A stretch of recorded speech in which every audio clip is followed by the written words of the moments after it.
ഈ വെളിപ്പാട് പുസ്തകം എഴുതിയ യോഹന്നാൻ താൻ എഴുതിയ 5 പുസ്തകങ്ങളാണ്. ഒന്ന് യോഹന്നാന്റെ സുവിശേഷമാണ്. ഈ യോഹന്നാന്റെ സുവിശേഷം മുഴുവൻ വെളിപ്പാടുകളാണ്. 1-ാം അധ്യായം ആരാധനയെ കുറിച്ചുള്ള വെളിപ്പാട്, 2-ാം അധ്യായം ആരാധന സ്ഥലത്തെക്കുറിച്ചുള്ള വെളിപ്പാട്, 3-ാം അധ്യായം ആരാധനക്കാരനെ കുറിച്ചുള്ള വെളിപ്പാട്, 4-ാം അധ്യായം ആരാധനയെക്കുറിച്ചുള്ള വെളിപ്പാട്. അങ്ങനെ ആ മനുഷ്യനൊരു വെളിപ്പാടിന്റെ മനുഷ്യനായതുകൊണ്ട് തൊടുന്ന മേഖലയെല്ലാം പൊന്നാക്കിയാണ് അദ്ദേഹത്തിന്റെ ശുശ്രൂഷ മുൻപോട്ട് പോകുന്നത്.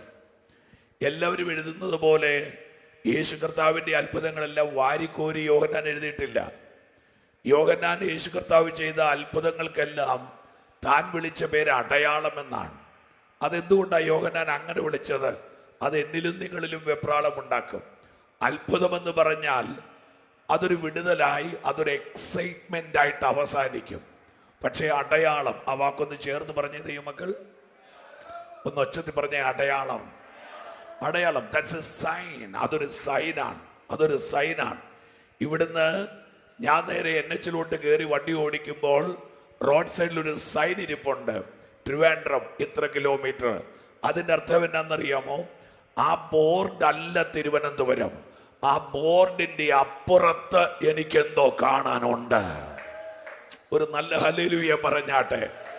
അപ്പൊ യോഹന്നാൻ പറയുന്ന എല്ലാ അത്ഭുതങ്ങളും പച്ചവെള്ളം വീഞ്ഞായി, നല്ല മധുരമായിരുന്നു, പാകത്തിന് പുളിയായിരുന്നു, നല്ല നിറമായിരുന്നു എന്ന് പറഞ്ഞ് അവസാനിക്കുന്ന അത്ഭുതമല്ല യോഹന്നാൻ പറഞ്ഞതെല്ലാം. യോഹന്നാൻ പറഞ്ഞ അത്ഭുതത്തിന്റെ എല്ലാം പുറകിൽ എനിക്ക് നിങ്ങൾക്ക് ചിന്തിക്കാൻ മേലാത്ത കുറെ കാര്യങ്ങൾ കിടക്കുകയാണ്. ഞാൻ 1-2 കാര്യങ്ങൾ, നിങ്ങൾ എന്നെ ദൈവത്തെ ഓർത്ത് ആരും കണ്ണടച്ചിരിക്കരുത്. നിങ്ങൾ അവിടെ ഇരുന്നോണ്ട് കോട്ടുക വിട്ടാൽ ഞാനിവിടെ നിന്നോണ്ട് ഉറങ്ങും. അതാണ് എൻ്റെ അവസ്ഥ. അതുകൊണ്ട് ദയവായിട്ട് നിങ്ങൾ എന്നെ കേൾക്കണം. യോഹന്നാൻ പറഞ്ഞ അത്ഭുതങ്ങൾ ഈ നമ്മളൊക്കെ 2 വാക്കിൽ പറഞ്ഞു തീർക്കുന്നത് യോഹന്നാൻ 200 വാക്കെടുക്കും. നമ്മൾ 2000 വാക്കിൽ പറയുന്ന കാര്യങ്ങൾ യോഹന്നാൻ 2 വാക്കിൽ അവസാനിപ്പിക്കും. ഒരു സാധു വീട്ടിലേക്ക് കയറി ചെല്ലുന്നു. ആ വീടിന്റെ സ്ഥലം ഏതാ? ബെഥാന്യ. ആ വീട്ടിൽ ആരാ ഉള്ളത്? 3 കുഞ്ഞുങ്ങള്. പേരെന്താ? ലാസർ, മാർത്ത, മറിയ. ആ വീടിനെ കുറിച്ച് പറയാൻ ഈ മനുഷ്യൻ 2 അധ്യായം എടുത്തു. ഒരു ഭീകരമായ കല്യാണം 8 വാക്യം കൊണ്ട് പറഞ്ഞ മനുഷ്യൻ ഒരു വീടിനെ കുറിച്ച് പറയാൻ 2 അധ്യായം എടുക്കുകയാണ്. ആ അധ്യായത്തിന്റെ സഞ്ചാരപഥം എന്നൊക്കെ പറഞ്ഞാൽ തലച്ചോറിന്റെ ഗ്രാഫ് പോലെയാ. ഞാൻ പലപ്പോഴും ഈ മനുഷ്യൻ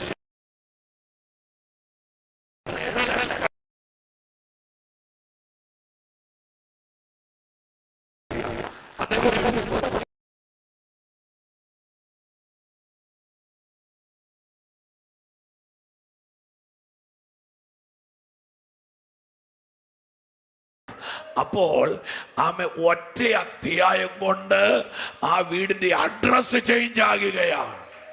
ഹല്ലേലൂയ. ഞാൻ ഇന്ന് രാത്രി ഇവിടെ നിൽക്കുമ്പോൾ അതിവിദൂരമല്ലാതെ ദൈവം നിന്റെ സഭയുടെ, ദൈവം നിന്റെ വീടിന്റെ, ദൈവം നിന്റെ തലമുറയുടെ അഡ്രസ്സിനെ ദൈവം ചേഞ്ച് ചെയ്യാൻ പോകുന്നു എന്ന് വിശ്വസിക്കുന്നവൻ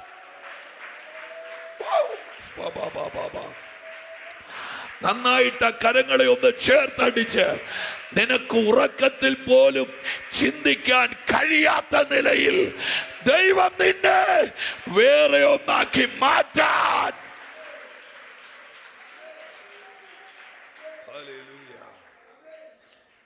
നിങ്ങൾ ഈ അഡ്രസ് ചേഞ്ച് എന്നൊക്കെ പറയുമ്പോ നെയ്യാറ്റിൻകരയെ താമസിക്കുന്നവൻ തിരുവനന്തപുരം ടൗണിലേക്ക് പോകുന്നു, അതല്ലെങ്കിൽ കന്യാകുമാരി താമസിക്കുന്നവൻ കോടമ്പാക്കത്ത് പോകുന്നു, അതല്ല ഞാൻ ഉദ്ദേശിച്ചത്.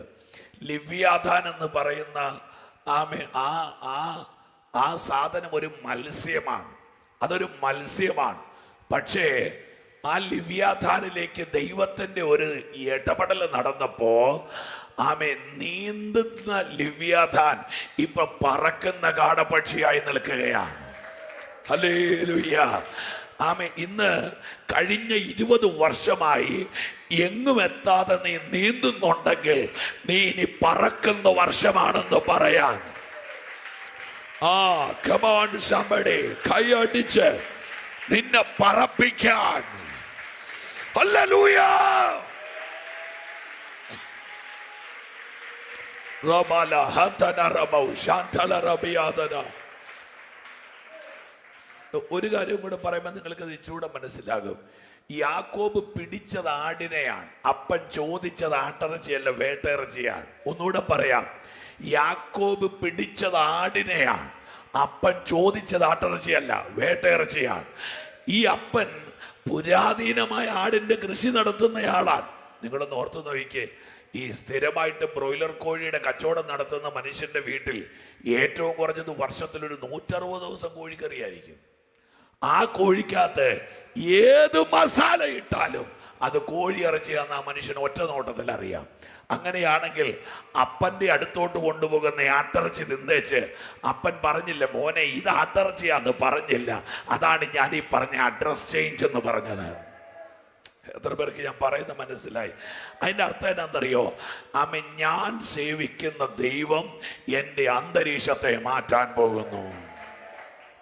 ആമേൻ. എൻ്റെ ശുശ്രൂഷ മാറ്റും, എൻ്റെ സഭയുടെ അന്തരീക്ഷം മാറ്റും. എൻ്റെ സഭയുടെ ഈ സഭയ്ക്കിട്ട് ഇനി എത്ര മിനുക്കുപണി ചെയ്താലും കർത്താവ് കാണുന്നത് മറ്റൊരിടമാണ്.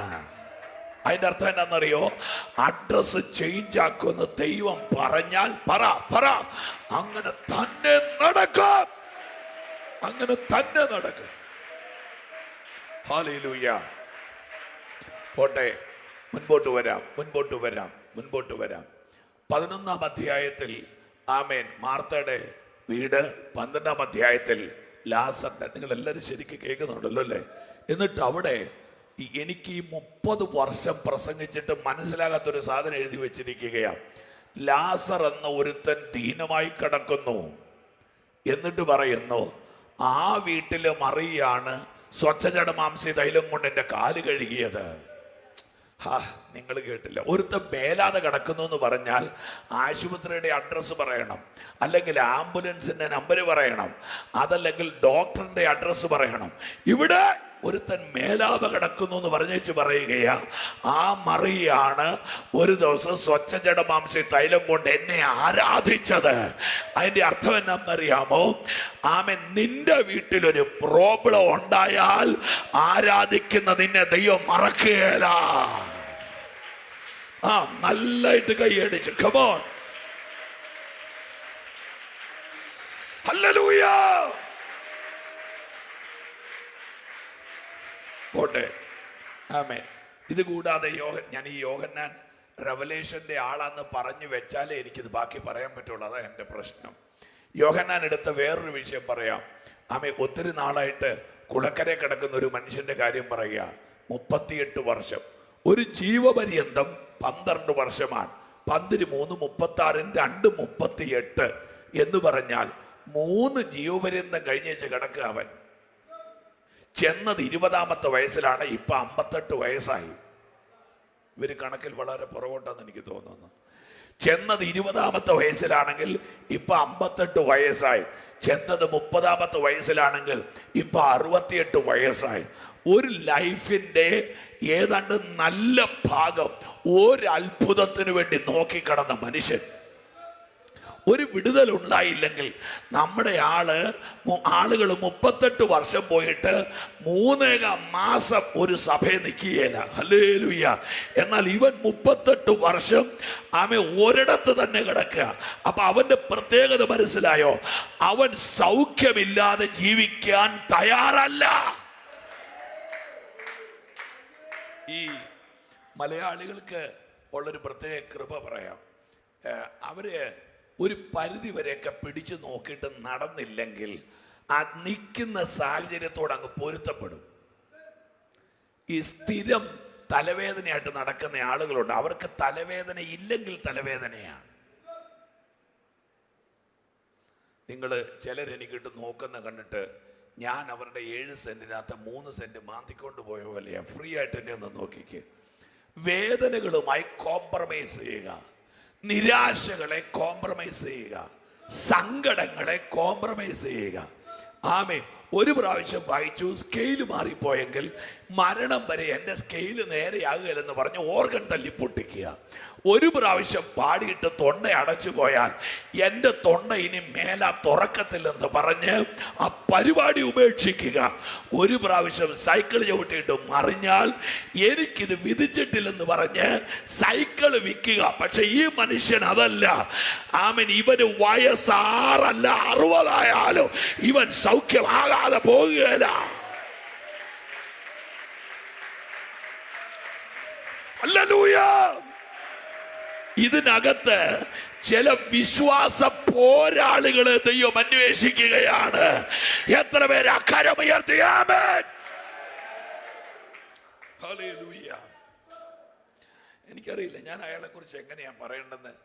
എന്റെ പ്രസംഗ ഭാഷയൊന്നും അതിന് എത്തുന്നില്ല പാസ്റ്റർ. 38 വർഷമായിട്ട് ഇയാൾ അവിടെ കിടക്കുക. ഞാൻ എൻ്റെ പ്രസംഗവേദികളിൽ ഞാൻ തമാശയ്ക്ക് ഇങ്ങനെ പറയാറുണ്ട്. ഇയാൾ പറഞ്ഞൊരു വാക്കുണ്ട്, എനിക്ക് വയ്യ, എന്നെ കുളത്തിലാക്കാൻ ആരുമില്ല. അപ്പൊ അയാൾക്ക് ബലഹീനതയുണ്ട്, എന്നെ കുളത്തിലാക്കാൻ ആരുമില്ല. അപ്പൊ ഈ മനുഷ്യൻ വലിഞ്ഞ് കുളത്തിന്റെ അവിടെ ചെല്ലുമ്പോ ആരാണ്ട് പറയും ഇന്നത്തെ പരിപാടി കഴിഞ്ഞു. അപ്പൊ പിന്നെ പുള്ളി തിരിച്ച് കട്ടിലിട്ട് പോകും. കട്ടിലിന്റെ അടുത്ത് എല്ലാറാകുമ്പോ ആരാണ്ട് പറയും അടുത്ത ട്രിപ്പ് വരാറായെന്ന്.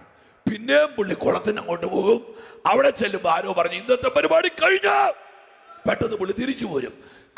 38 വർഷമായിട്ട് എൻ്റെ ഭാഷ പറയുന്നത് അയാൾ കട്ടിലും ചെന്നിട്ടില്ല, കുളത്തിലും ചെന്നിട്ടില്ല.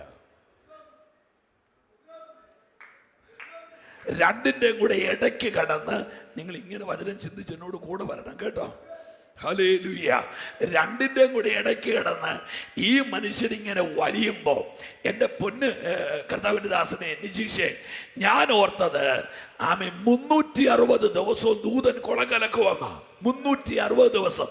പക്ഷേ ഹൂദായ രേഖകളിൽ എഴുതിയിരിക്കുന്നത് ഒരു വർഷം കുളം കലക്കുന്നത് ആകെ 3 പ്രാവശ്യമാണ്.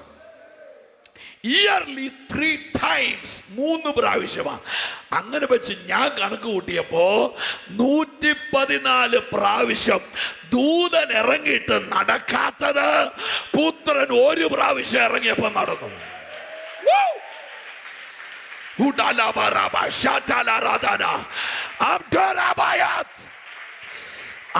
ഇവിടെ ഇറങ്ങുന്നത് ദൂതനല്ല, ഇവിടെ ഇറങ്ങുന്നത് പുത്രനാ.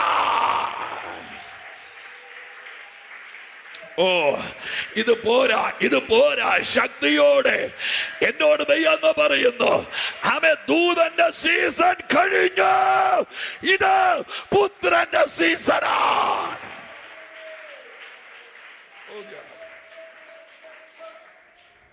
ഹല്ലേലൂയ. ഞാൻ എന്തിനാ ഇത്രയും പറഞ്ഞെന്നറിയാമോ? നമുക്ക് ദഹിക്കുന്ന മനുഷ്യനല്ല യോഹന്നാൻ എന്ന് പറയാൻ വേണ്ടിയിട്ടാണ്. നിങ്ങൾക്ക് യോഹന്നാന്റെ സുവിശേഷം വായിക്കാൻ എളുപ്പമാ, അക്ഷരം അറിഞ്ഞാൽ മതി. പക്ഷേ യോഹന്നാന്റെ സുവിശേഷം നിങ്ങളെ ബാധിക്കണമെങ്കിൽ വെളിപ്പാട് വേണം. ഞാൻ ആ വാക്കൊന്നുകൂടെ ആവർത്തിക്കട്ടെ. യോഹന്നാന്റെ സുവിശേഷം വായിക്കാൻ എളുപ്പമാ, അക്ഷരം അറിഞ്ഞാൽ മതി, പള്ളിക്കൂടത്തിൽ പോയാൽ മതി. പക്ഷേ ഈ സാധനം നമ്മളെ ബാധിക്കാൻ കുറച്ച് പാടാണ്. അതിൻ്റെ സ്പിരിറ്റ് നിങ്ങളെ ലോക്ക് ചെയ്യും, നിങ്ങൾ അറിയാതെ. പോട്ടെ. അപ്പൊ ഈ മനുഷ്യൻ വെളിപ്പാടിന്റെ മനുഷ്യനായി. ചിലരൊക്കെ കണ്ണടച്ചിരിപ്പുണ്ട്, അവരെനിക്ക് വേണ്ടി പ്രാർത്ഥിക്കുമായിരിക്കും അല്ലേ? ആമേൻ. ശ്രദ്ധിച്ച് കേട്ടോളൂ. ഈ വെളിപ്പാടുള്ള ഈ മനുഷ്യൻ പിന്നെ എഴുതിയത് 3 ലേഖനങ്ങളാണ്. ലേഖനം എന്ന് പറഞ്ഞാൽ സഭയുടെ കാറ്റലോഗ്. ആ ലേഖനത്തിന്റെ പേനായിൽ ഈ മനുഷ്യൻ ആവോളം മൂർച്ച വെച്ചിട്ടുണ്ട്.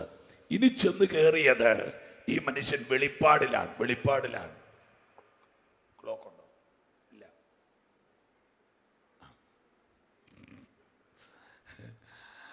ഈ മനുഷ്യൻ ചെന്ന് കയറിയത് വെളിപ്പാടിലാണ്, വെളിപ്പാട് പുസ്തകത്തില്ല. പോട്ടെ. ഇനി നമുക്ക് ഈ ദൂതിനകത്തോട്ട് പയ്യെ പിടിച്ചു കയറണം. ഈ യോഹന്നാൻ ആരാണ്? യേശുവിൻ്റെ 12 ശിഷ്യന്മാരിൽ മാറോട് ചാരിയിരുന്നു. ഞങ്ങളൊക്കെ സാധാരണ പ്രസംഗിക്കുമ്പോൾ കേൾവിക്കാരുടെ ഇമ്പത്തിന് വേണ്ടി പറയാറുണ്ട്, ഇടിമുഴക്കത്തിന്റെ മറവിൽ എഴുതി തുടങ്ങി ഇടിമകനെ കൊണ്ട് എഴുതി തീർത്ത പുസ്തകമാണ് വേദപുസ്തകം എന്ന്. അപ്പൊ ഈ യോഹന്നാൻ ആരാ? തമ്പുരാന്റെ മാറോട് ചാരിയിരുന്നവൻ. ഇനി അടുത്ത കാര്യം ശ്രദ്ധിച്ചോണം. ഞാൻ ഇവിടെ തൊട്ട് പയ്യെ ദൂത് തുടങ്ങുകയാണ്.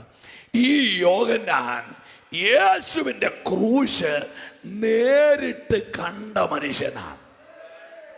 നിങ്ങൾ കേട്ടോണേ, ഈ ബാക്കിയുള്ള എഴുത്തുകാരെല്ലാം ആത്മാവിൽ നിന്ന് കേട്ടെഴുതിയപ്പോൾ യോഹന്നാൻ മാത്രം ക്രൂശിനെ കണ്ടയാളാണ്. അതുകൊണ്ടാണ് യോഹന്നാൻ എഴുതിയത്, കാൺമീൻ, നാം ദൈവമക്കളെന്ന് വിളിക്കപ്പെടാൻ പിതാവ് ഇത്ര വലിയ സ്നേഹം. വേദശാസ്ത്രിമാര് പറയുന്നത് യോഹന്നാൻ ക്രൂശ ചൂണ്ടിക്കൊണ്ട ആ വാക്യം എഴുതുന്നത്. ലുക്ക്, നോക്ക്, കാണ്, ആ കടന്ന് പിടയ്ക്കുന്ന കണ്ടോ, അത് ദൈവത്തിന്റെ സ്നേഹമാണ്. ഓട്ടെ, അങ്ങനെ യേശു കർത്താവിന്റെ അമ്മയാകുന്ന മറിയനെ പിടിച്ചോണ്ട് യോഹന്നാൻ നേരെ കയറി ചെല്ലുന്നത് ഗാൽഗോത്തായുടെ അടിവാരത്തിലേക്കാണ്. എനിക്ക് കേബിൾ മൈക്ക് തരാമോ? എനിക്ക് ഇച്ചിരി കംഫർട്ട് അതാന്ന് തോന്നുന്നു. എന്റെ ബാഗിനകത്ത് മൈക്കിരിപ്പുണ്ട്. നേരെ കയറി ചെല്ലും. നിങ്ങൾ എന്നെ കേൾക്കണേ, ക്രൂശിന്റെ അടിയിലേക്കാണ്. നിങ്ങളുടെ കണ്ണ്, ദൈവം നിങ്ങൾക്ക് 2 കണ്ണുകൾ തന്നിട്ടുണ്ട്.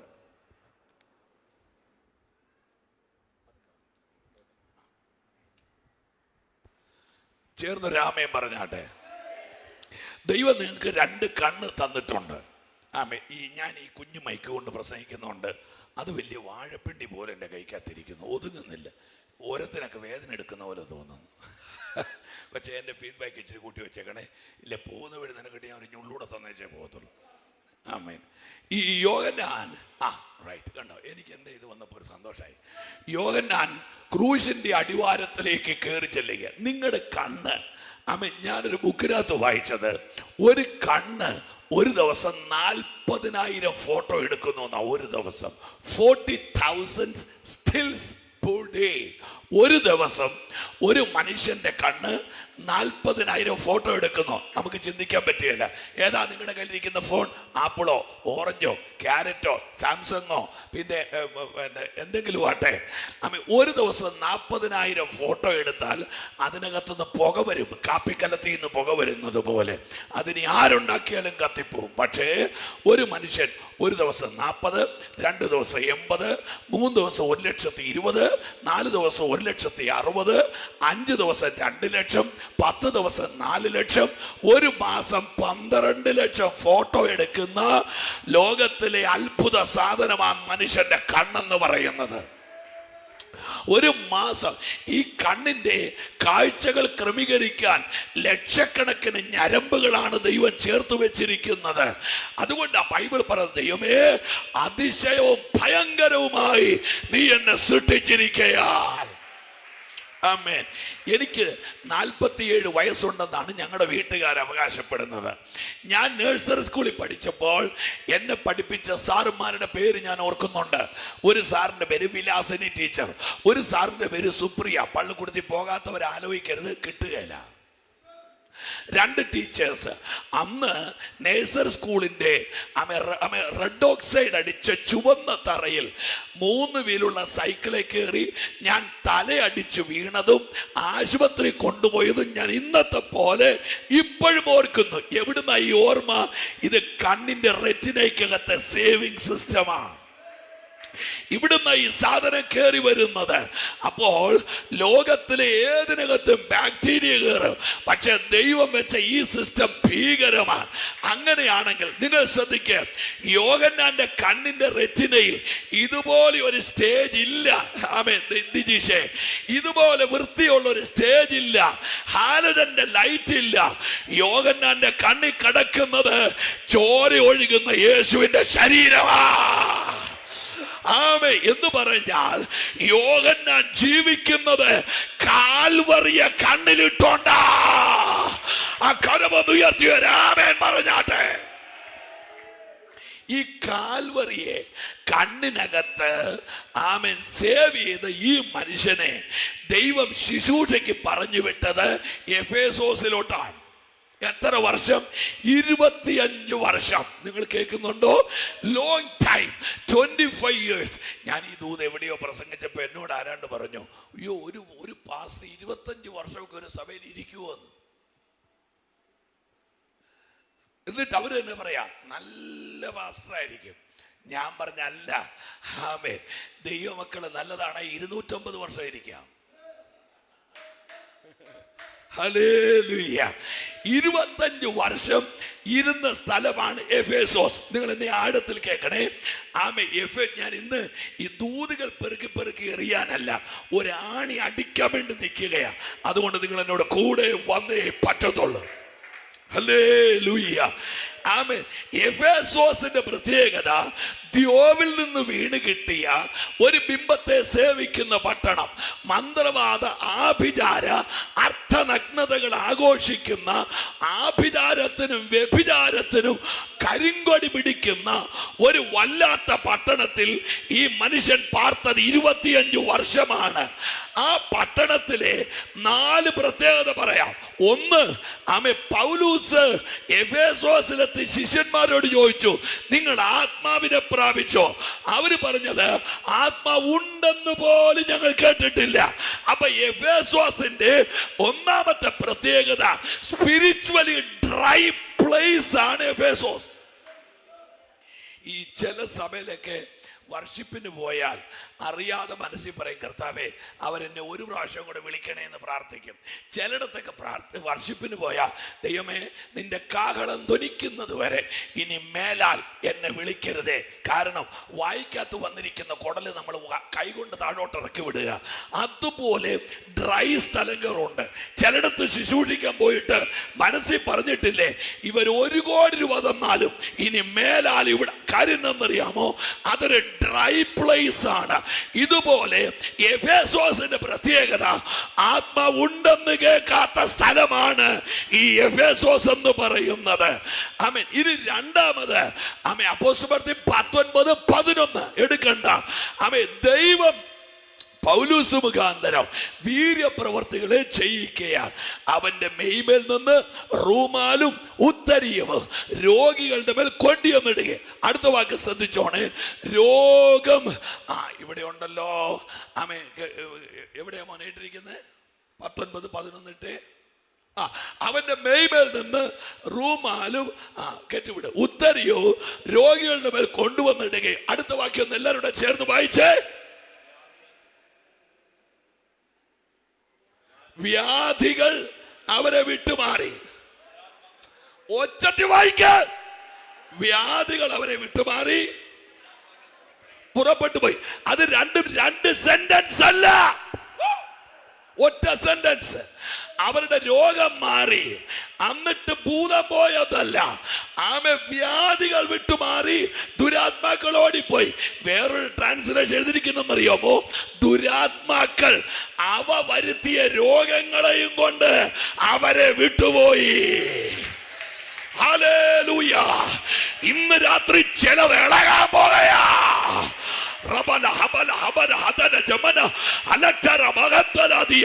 ചിലരെ കേറി പിടിച്ച ചില ദുർഭൂത ശക്തികൾ രോഗത്തിന്റെ മറവിൽ അഴിയട്ടെ, അഴിയട്ടെ, അഴിയട്ടെ. Come on, somebody shout.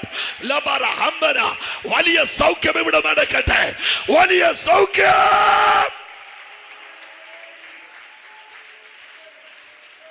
ശ്രദ്ധിക്കേ, എല്ലാ രോഗവും രോഗമല്ല. ബൈബിൾ രോഗത്തിന് കൊടുത്തിരിക്കുന്ന പേര് 5. രോഗം, ദീനം, ബാധ, അസുഖം. രോഗം, ദീനം, ബാധ, പലതും പല പേരാണ്. അങ്ങനെ ഉണ്ടെങ്കിൽ ചിലരുടെ ശരീരത്തിൽ ഇരിക്കുന്ന രോഗത്തിന്റെ പുറകിൽ വ്യാപരിക്കുന്ന ഒരു ദുരാത്മാവുണ്ട്. ഇന്ന് രാത്രി സ്വർഗ്ഗം അതിനെ അഴിക്കുകയാ. പോരല്ലോ, പോരല്ലോ, പോരല്ലോ. ഉടമ ലബദ രബദ രഗദ രഗദ അടഗ തഗന ലഗഡ തുമന തുമന തുമന.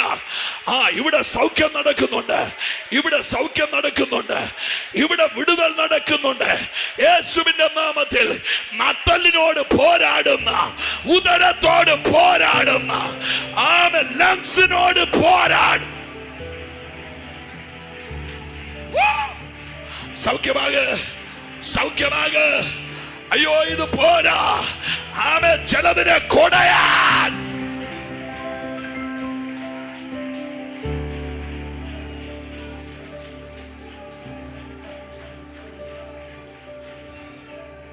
ഞാന് ഒരു ഓവർലാപ്പ് ചെയ്ത് ഒരു അമിത വിശുദ്ധി ഒന്നും പ്രസംഗിക്കുകയല്ല. നോർമലി കേരളത്തിലുള്ള ഒരു 60% ആളുകൾക്കും പ്രഷറും ഉണ്ട്, കൊളസ്ട്രോളും ഉണ്ട്, ഷുഗറും ഉണ്ട്. കർത്താവ് പറഞ്ഞു, ഞാൻ ക്യാൻസർ സൗഖ്യമാക്കുന്ന യഹോവയാകുന്നു. അങ്ങനെ പറഞ്ഞിട്ടില്ല, ഉണ്ടോ? ഒന്നും മിണ്ടപ്പ. ഞാൻ ക്യാൻസർ സൗഖ്യമാക്കുന്ന, അങ്ങനെയല്ല, ഞാൻ നിന്റെ രോഗങ്ങളെ അപ്പോ രോഗത്തിന്റെ ഗണത്തിൽപ്പെട്ട എന്തും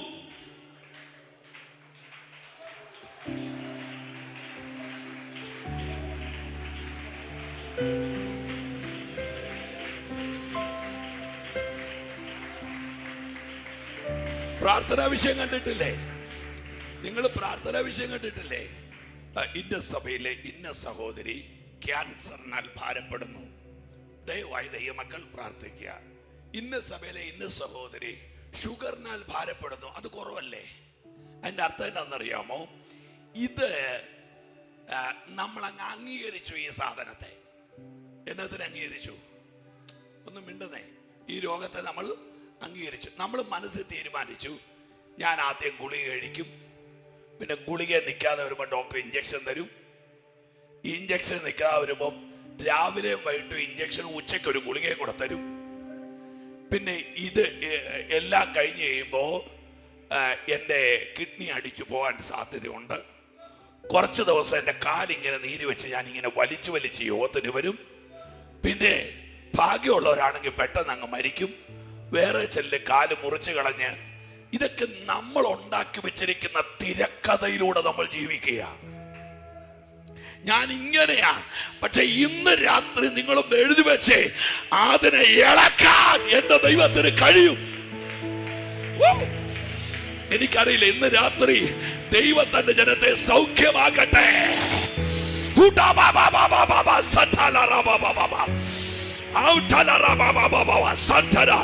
ഞാൻ എന്റെ ശരീരത്തിൽ ആ ദൈവശക്തി അനുഭവിക്കുന്നുണ്ട്. യേശുവിന്റെ നാമത്തിൽ ഇന്ന് രാത്രി സൗഖ്യമാകുക.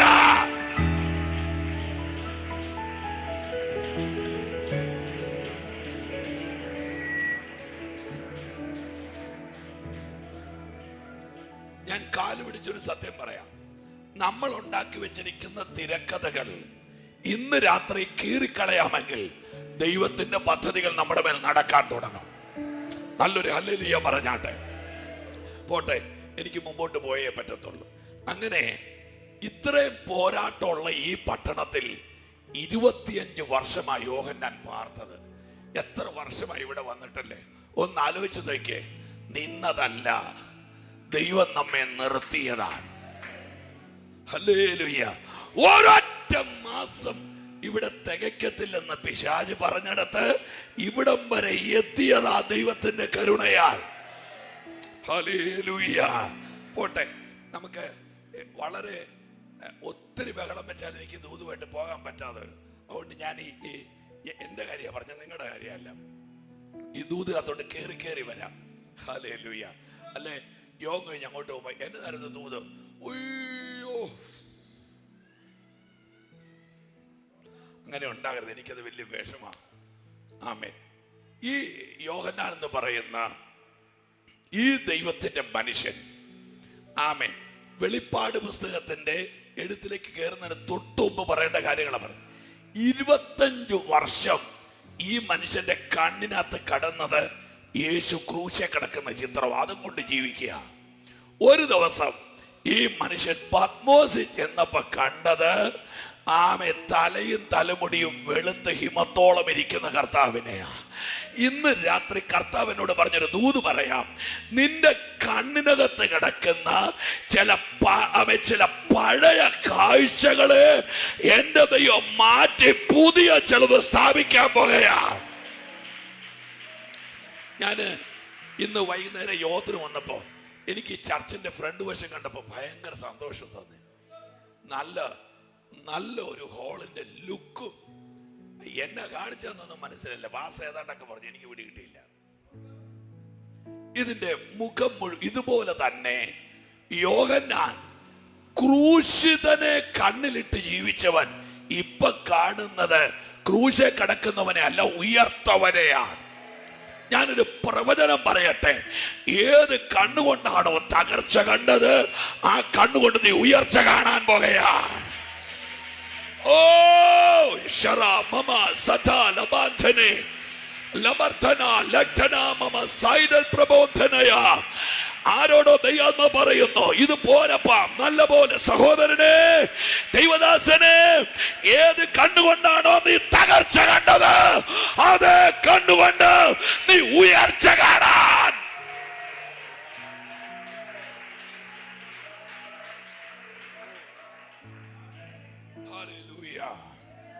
യോഹന്നാൻ പത്മോസിലേക്ക് പോകുന്നു. ഈജിയൻ കടലിൽ നിന്ന് 54 കിലോമീറ്റർ മാറിക്കിടക്കുന്ന, പോയവരാരും തിരിച്ചു വരാത്ത ഒരു കടൽ, ഒറ്റപ്പെട്ട ഒരു ദ്വീപ്. ആ ദ്വീപിലേക്ക് യോഹന്നാന് നാട് കടത്തുകയാണ്. സംഭവം നിങ്ങൾക്കറിയാം. യോഹന്നാന് തിളച്ച എണ്ണയ്ക്കകത്തിട്ടിട്ട് ആ മനുഷ്യൻ കരിഞ്ഞില്ല. സുൽപാസൻ, ഞാൻ ഒരു ദൂത് പറയട്ടെ. ഡൊമീഷ്യന്മാരുടെ എണ്ണയ്ക്കകത്ത് കരിയാനല്ല ദൈവം നമ്മളെ വിളിച്ചത്. ഇന്ന് രാത്രി ഞാനിവിടെ പ്രസംഗിക്കുമ്പോൾ ഏതോ കുടുംബത്തിനകത്ത് പിശാചിട്ട തീ നിന്റെ തലമുറയെ തൊടുകയില്ല, നിന്റെ വീടിനെ, അയ്യോ ഇത് പോരാ, കമാൻ, നിന്റെ ആരോഗ്യത്തെ തൊടുകയില്ല, നിന്റെ സമ്പത്തിനെ തൊടുകയില്ല.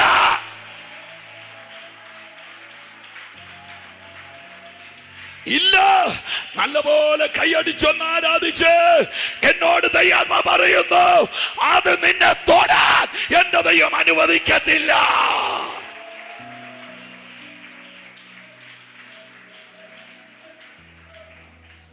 ഡൊമീഷ്യൻ ചക്രവർത്തി യോഹന്നാനെ പത്മോസിലേക്ക് നാട് കടത്തി. ശ്രദ്ധിച്ച് കേൾക്കണം. പത്മോസിൽ യോഹന്നാൻ നാട് കടത്തപ്പെടുന്നു. ആ പത്മോസിന്റെ ഏകാന്തതയിൽ യോഹന്നാൻ കർത്താവിനെ കാണുകയാണ്. അധ്യായം 1 സപ്തവർണ്ണനകളോടെ ആരൂഢനായ ക്രിസ്തു യേശുവിനെ കാണുക. തലയും തലമുടിയും വെളുത്ത ഹിമം, മാറത്ത് പൊൻകച്ച. ഞാൻ ആ ഭാഗം ഒന്ന് തൊട്ട് പറഞ്ഞ്, 1-2 ഡെലിവറൻസിന്റെ ദൂതുകൾ ആ ഭാഗത്ത് ഇങ്ങനെ മിന്നൽ പോലെ അടിക്കുന്നുണ്ട്. അതൊന്ന് പറഞ്ഞിട്ട് മുൻപോട്ട് പോകാം. എത്ര പേര് സന്തോഷത്തോടെ ഇരിക്കുന്നുണ്ട്? യോഹന്നാൻ കാണുമ്പോൾ യേശുവിന്റെ തലയിൽ മുൾക്കിരീടമില്ല, മറിച്ച് തലയിൽ തലമുടിയും വെളുത്ത് ഹിമത്തോളം ഇരിക്കുകയാണ്. ഇനി അടുത്ത കാര്യം കേട്ടോ, 2 കാര്യം അമ്മ തൊട്ട് പറയാം. ഒന്ന്, അവന്റെ മാറത്ത് പൊൻകച്ച. ഒന്ന് ചേർന്ന് പറഞ്ഞ, അവന്റെ മാറത്ത്, കമോൺ കമോൺ, വായി തുറന്ന് പറ, അവന്റെ മാറത്ത് പൊൻകച്ച എന്ന് പറഞ്ഞാൽ ദൈവദാസനെ ഈ ചെസ്റ്റ് ഇങ്ങനെ കവർ ചെയ്തിടുന്ന ഒരു കച്ച യേശുവിന്റെ മാറിടത്തിൽ ഇങ്ങനെ കിടക്കുകയാണ്. എന്റെ നിജീഷ, എന്റെ മനസ്സുകൊണ്ട് ഞാൻ അറിയാതെ കർത്താവിനോട് ചോദിച്ചു, കർത്താവേ, അങ്ങയെ കാൽവരിയിൽ വെച്ച് ഇവന്മാരൊരു കുത്തുകുത്തിയില്ലേ? ഓർക്കുന്നുണ്ടോ?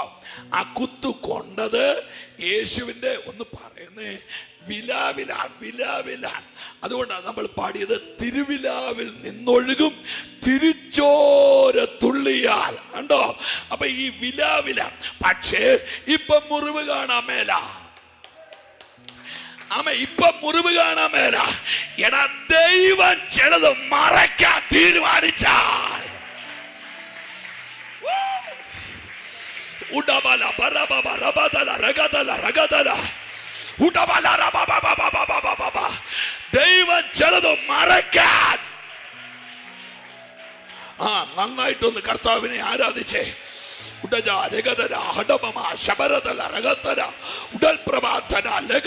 പരിശുദ്ധാത്മാവേ, ഈ സത്യത്തിൽ ഞാൻ യേശുവിനോട് ചോദിച്ചു, മുറിവ്, കർത്താവ് പറഞ്ഞു മുറിവ് അവിടെ ഉണ്ട്. നിങ്ങൾ കേട്ടില്ല? മുറിവ് അവിടെ ഉണ്ട്. പക്ഷെ ഞാൻ ചോദിച്ച, കാണാൻ വയ്യല്ലോ. അന്നേരം കർത്താവ് എന്നോട് പറഞ്ഞൊരു വാക്യാ നിങ്ങളോട് പറയാ, എന്നെ കുത്താൻ ഇവിടെ ഒരുത്തൻ കുന്തമെടുക്കുമ്പോൾ ആ മുറിവിന്റെ മേളിലിടാനുള്ള കച്ചയുടെ പണി മേളിൽ തുടങ്ങും. എത്ര പേര് ആമേൻ പറയുന്നുണ്ട്?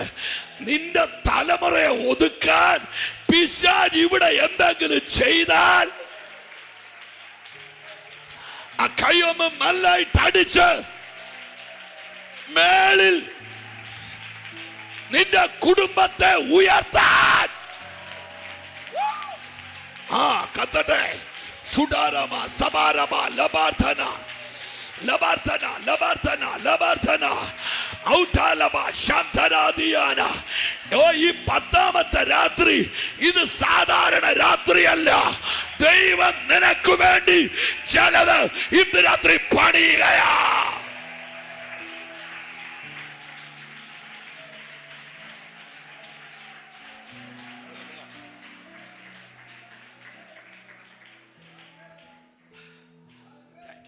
അതിന്റെ അർത്ഥം എന്താണെന്നറിയാമോ? എന്റെ പൊൻകച്ചയുടെ പണി എന്ന് തുടങ്ങും എന്ന് ചോദിച്ചാൽ, ആമേ, പീസിനാക്കിന്റെ കൺവെൻഷന് നിജീഷിന് ഡേറ്റ് കിട്ടുമ്പോഴല്ല, കുത്താൻ ഒരുത്തൻ കുന്തത്തെ തൊടുമ്പോൾ അവിടെ പൊൻകച്ചയുടെ പണി തുടങ്ങുകയാ. എന്റെ ദൈവമേ, നല്ല ആർത്ത് വിളിച്ചൊരു ഹല്ലേലൂയ പറഞ്ഞാട്ടെ. അതിന്റെ അർത്ഥം എന്നാ? എന്റെ പൊൻകച്ചയുടെ പണി തുടങ്ങാത്തത് ആരോ കുന്തമെടുക്കാത്തത് കൊണ്ടാണ്. എന്ന് പറഞ്ഞാൽ വേദനകളെ പദ്ധതികളാക്കുന്ന ഒരു ദൈവകരം. എനിക്കിന്ന് രാത്രി തുള്ളിച്ചാണ്. ഹല്ലേലൂയ. യേശുവിന്റെ മാറത്തെ പൊൻകച്ച. ഇനി രണ്ടാമത്തെ കാര്യം, യോഹന്നാൻ യേശുവിനെ കാണുമ്പോൾ അന്ന് കണ്ടത് യേശുവിന്റെ കയ്യിൽ ഇവിടെ ഒരു ആണി അടിച്ചിരിക്കുക. ഈ ആണി അടിച്ച കയ്യിൽ ഒന്നും നേടാൻ പറ്റില്ല, ഒന്നും പ്രാപിക്കാൻ പറ്റില്ല. ഇങ്ങനെ ആണി അടിച്ചാൽ ആ കൈക്കകത്ത് ഒരു ഗ്ലാസ് ചായ ഇരിക്കത്തില്ല, ഒരു ഗ്ലാസ് വെള്ളം ഇരിക്കത്തില്ല, 100 രൂപ ഇരിക്കത്തില്ല. ആമേ, ഒരു നന്മ സാധാന്യ ലോക യേശുവോട് പറഞ്ഞു ഒന്നും നേടുകയില്ല. ആണി അടിച്ചു കഴിഞ്ഞു, ആണി അടിച്ചു കഴിഞ്ഞു. എന്നാൽ യോഹന്നാൻ ഇപ്പൊ കാണുമ്പോൾ ആണി അടിച്ച കയ്യിൽ നക്ഷത്രം ഇരിക്കുന്നു. ഹല്ലേലൂയ. ഇന്ന് രാത്രി എഴുതി വെച്ചോ, നീ ചിന്തിക്കാത്ത വലിയ നന്മകൾ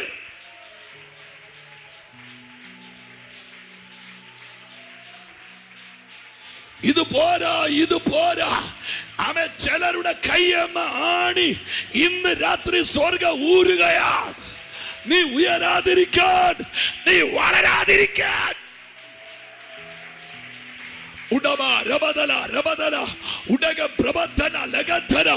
ഇതൊരു സാധാരണ രാത്രിയല്ല. പിശാച് അടിച്ചത് സ്വർഗം ഇന്ന് രാത്രി ഊരുകയാ.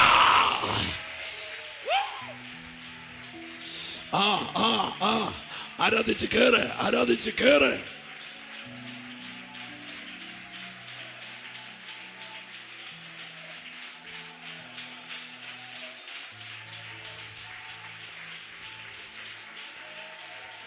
ഹല്ലേലൂയ. ശ്രദ്ധിച്ചേ, സുനിൽ പാസ് ഇവിടെ നിൽക്കുന്നുണ്ട്.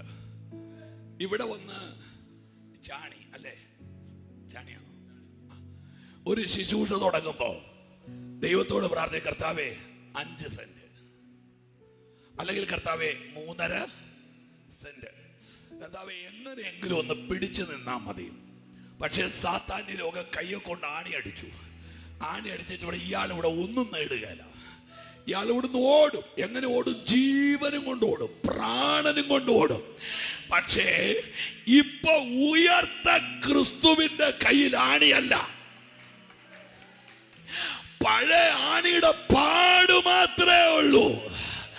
ആമേൻ. ഞാൻ ഒരു വാക്കൂടെ കേറ്റി പറഞ്ഞേക്കാം, ഇല്ല ദൂത് മിസ്സാകും. പണ്ട് യേശുവിന് വേദനിച്ച മുറിവ് ഇന്ന് ആമേൻ ചില തോമസുമാര് ബലപ്പെടുന്ന മുറിവാ.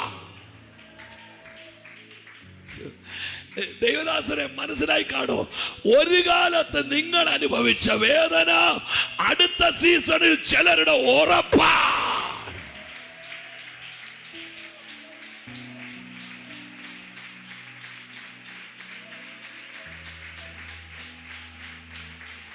ശ്രദ്ധിക്കേ, ഇവിടെ കയ്യിലിരിക്കുന്ന സ്റ്റാറാണ്. ഈ ക്രിസ്മസിന് ലാണ്ട ഉണക്ക സ്റ്റാറിന്റെ കാര്യമല്ല ഞാൻ പറഞ്ഞത്, സൗരയൂഥത്തിൽ ഒരു സ്റ്റാറാണ്. അപ്പോ ആണി അടിച്ച കയ്യിൽ സ്റ്റാർ വെച്ച് തരിക ദൈവത്തിന്റെ ഒരു സ്വഭാവമാണ്. അങ്ങനെയാണെങ്കിൽ ചിന്തിക്കാത്തതിന് വില പറയും, ചിന്തിക്കാത്തതിന് അടിസ്ഥാനമിടും, ചിന്തിക്കുന്നതിന്റെ മേളിൽ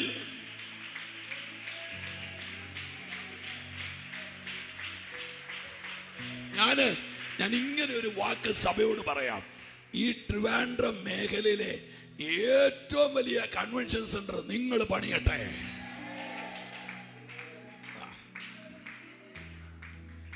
ഈ ഉണങ്ങിയ ഹല്ലേലൂയക്ക് 5 സെന്റ് വസ്തു പോലും കിട്ടുകയില്ല. നല്ലൊരു ഹല്ലേലൂയ പറഞ്ഞാണ്.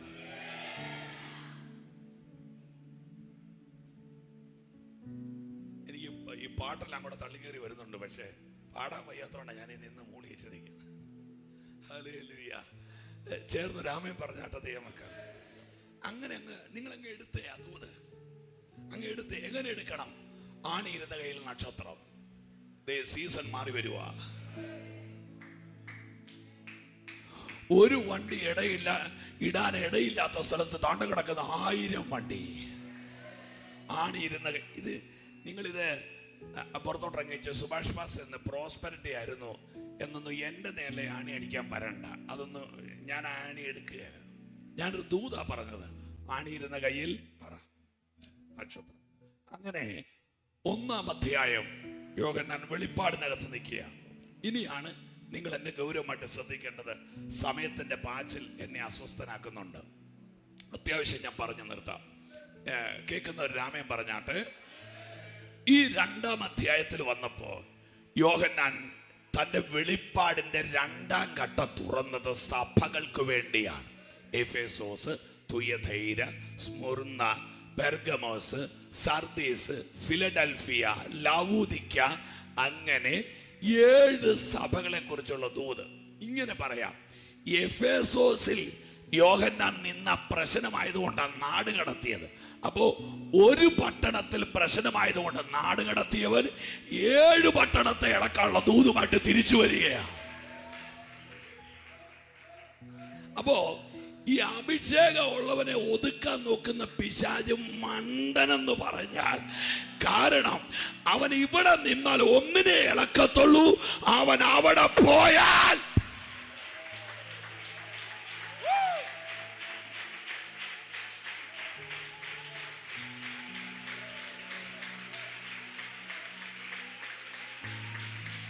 ഹല്ലേലൂയ. പോട്ടെ. ഈ യോഹന്നാൻ എഫേസോസിലെ സഭയോടൊക്കെ പറയുന്ന ദൂതുകൾ നിങ്ങൾ ശാന്തമായി ധ്യാനിച്ചാൽ മതി. പക്ഷേ ഞാൻ ഇന്ന് മണിക്കൂറുകൾ കേട്ട ദൈവശബ്ദം പെർഗമോസാണ്. ഒന്ന് ഒച്ചത്തി പറഞ്ഞേ, പെർഗമോസ്. ആമേ. ഇന്നത്തെ ടർക്കി അല്ലെങ്കിൽ തുർക്കിയുടെ പടിഞ്ഞാറ് ഭാഗത്തുള്ള ഒരു വലിയ പട്ടണം. ആമേ. ആ പട്ടണത്തെ കുറിച്ച് ഈ യോഹന്നാൻ ആത്മാവിൽ ഇട്ട് തരുന്ന വെളിപ്പാടാണ് ഇന്ന് രാത്രി ചില മിനിറ്റുകൾ. എത്ര പേര് സന്തോഷത്തോടായിരിക്കുന്നുണ്ട്? ഈ 2 ടൈപ്പ് ചർച്ചുകളാണ് ഉള്ളത്. ഒന്ന് ഹെൽത്തി ചർച്ച് എന്ന് പറയും. ഹെൽത്തി ചർച്ച്, ആരോഗ്യമുള്ള സഭ. രണ്ടാമതൊരു കൂട്ടം സഭയുണ്ട്, അത് ബേബി ചർച്ചാണ്. അവർക്ക് എപ്പോഴും നിപ്പിളും കുപ്പി, ആരോ റൂട്ടിന്റെ ബിസ്ക്കറ്റ്, ക്രാക്ക് ചാക്ക്, 50-50, ഇതിലൊക്കെ അവരുടെ ആരാധന പോകത്തുള്ളൂ. ഇതൊക്കെ കൊടുത്തില്ലെങ്കിൽ ആ യോഗം ചീറ്റിപ്പോകും. വേറെ ചില ചർച്ചുണ്ട്, അവര് ഹെൽത്തി ചർച്ചാണ്. അവർ ഈ ഗൗരവമുള്ള സാധനം വരുമ്പോൾ അവർ ആത്മാവിനെ തെറിക്കാൻ തുടങ്ങും. എനിക്ക് തോന്നുന്നു ഈ ട്രിവാൻഡ്രം ഏരിയയിൽ ഏറ്റവും കൂടുതൽ പ്രസംഗം കേട്ട സഭ ഇതാ. ഇവിടുത്തെ ഒരു സ്വിച്ച് അടത്തിക്കൊണ്ട് പോയാൽ മതി, ഒരു സെൻട്രൽ പാസ്റ്ററേക്കാൾ കൂടുതൽ പ്രസംഗം അതിനകത്ത് അല്ലേ. ഇപ്പൊ തന്നെ ഇത് 20ാമത്തെ ആയില്ലേ. അത് ചെറിയ പാർട്ടികൾ വല്ലാണോ വന്നേച്ചു പോയത്. ഹല്ലേലൂയ. ആമേൻ. രാവിലെ ബീച്ചാലല്ലായിരുന്നു. സ്തോത്രം സ്തോത്രം സ്തോത്രം സ്തോത്രം. ഞാനൊരു 5 മിനിറ്റ് കേട്ടായിരുന്നു, അപ്പൊ തന്നെ എനിക്ക് മതിയായി. 5 മിനിറ്റ് കേട്ടായിരുന്നു. സ്തോത്രം. ഇനി നിങ്ങൾ എന്നെ ആഴമായിട്ട് കേൾക്കണം. പെർഗമോസിലെ സഭയുടെ ദൂതനെഴുതി. ഞാൻ ആ ദൂത് ചാപ്റ്റർ 2 വേഴ്സ് 12, 12 മുതൽ 17 വരെയുള്ള വാക്യങ്ങൾ നിങ്ങൾ എന്നെ ഗൗരവമായിട്ട് ശ്രദ്ധിക്കണേ. ഈ വാക്യത്തിൽ എന്താണ് ആത്മാവിൽ പറഞ്ഞതെന്ന് ഞാൻ ഒറ്റ വാക്കി പറഞ്ഞ് വിശദീകരിക്കാം. ഒന്ന്, പെർഗമോസിലെ സഭയുടെ ദൂതൻ എഴുതുക. ആരാ സഭയുടെ ദൂതൻ? Is A pastor. അദ്ദേഹം സഭയുടെ പാസ്റ്റർ. ദൂതൻ എഴുതുക എന്ന് പറഞ്ഞേച്ച് അവിടെ കൊടുക്കുന്ന അഡ്രസ് ഇരുവായ്ത്തല വായിൽ നിന്ന് പുറപ്പെടുന്നവരരുളി ചെയ്യുന്നു. നിങ്ങൾ ശ്രദ്ധിച്ചില്ല. ഇരുവായ്ത്തല എന്ന് പറഞ്ഞാൽ രണ്ടു വശത്ത് മൂർച്ചയുള്ള നാവ് കർത്താവിന്റെ ശബ്ദമാണ്. അവിടെ തൊട്ട് ഞാൻ വിശദീകരിക്കുക. എനിക്കറിയില്ല, അച്ഛനക്ക് കിട്ടുന്നുണ്ടല്ലോ ഞാൻ ഈ പറയുന്നത്. മതി ഇത് ഇരുവായ്ത്തല എന്ന് പറയാൻ നമ്മൾ വിചാരിക്കാന്നറിയോ? എൻ്റെ അതിരുമാന്തിയോ ഒരു ജോർജ് ഞങ്ങളുടെ വീടിന്റെ അപ്പുറത്ത് താമസിക്കുന്നുണ്ട്. ഈ വാള് വെച്ചിട്ട് തമ്പുരാൻ ഇന്ന് യോഗം കഴിയുമ്പോൾ അവനിട്ട് പൊട്ടിക്കും. നാളെ രാവിലെ കേൾക്കാം. എന്നാ കേൾക്കാം? ഒന്നും കേൾക്കുകയില്ല. ആ ജോർജിന്റെ മുടി കിളുക്കുന്നതല്ലാതെ മുടി കൊഴിയുകയില്ല. നിങ്ങൾ എഴുതി വെച്ചോ. നമുക്ക് വാളെന്ന് കേൾക്കുമ്പോഴേ വെട്ട് എന്ന് പറഞ്ഞാൽ പണ്ട് 51 വെട്ടി ഒരാളെ കൊന്നെന്നൊക്കെ രാഷ്ട്രീയക്കാര് പറയുന്ന പോലെ വാള് എന്ന് പറഞ്ഞാൽ ഇവിടെ ഇരുവായ്ത്തല. പക്ഷെ ഇവിടുത്തെ വാളിന്റെ പ്രത്യേകത നിങ്ങൾ എന്നെ കേൾക്കണേ. ഈ വാളെടുത്ത് പെർഗമോസിലെ സഭയുടെ എതിരാളിയെ വെട്ടുകയല്ല, മറിച്ച് പെർഗമോസിലെ സഭയാണ് വെട്ടുന്നത്.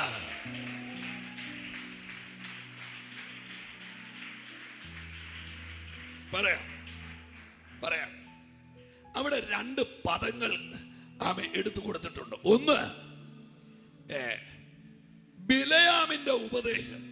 രണ്ട്, നിക്കോലാവ്യന്റെ നുകം. ഞാൻ ഈ നിക്കോലാവിന്റെ നുകം മാത്രം ഒരു 2 മിനിറ്റ് പറയാം. എന്നാ നിക്കോലാവിന്റെ നുകം അറിയാമോ? പെർഗമോസിലെ സഭയ്ക്കകത്ത് ലോകം കേറി. സഭയ്ക്കകത്ത് ലോകം കേറിയപ്പോ ഞാൻ ഈ പറഞ്ഞ വാക്കൊന്നും ദുർവ്യാഖ്യാനം ചെയ്യരുത്.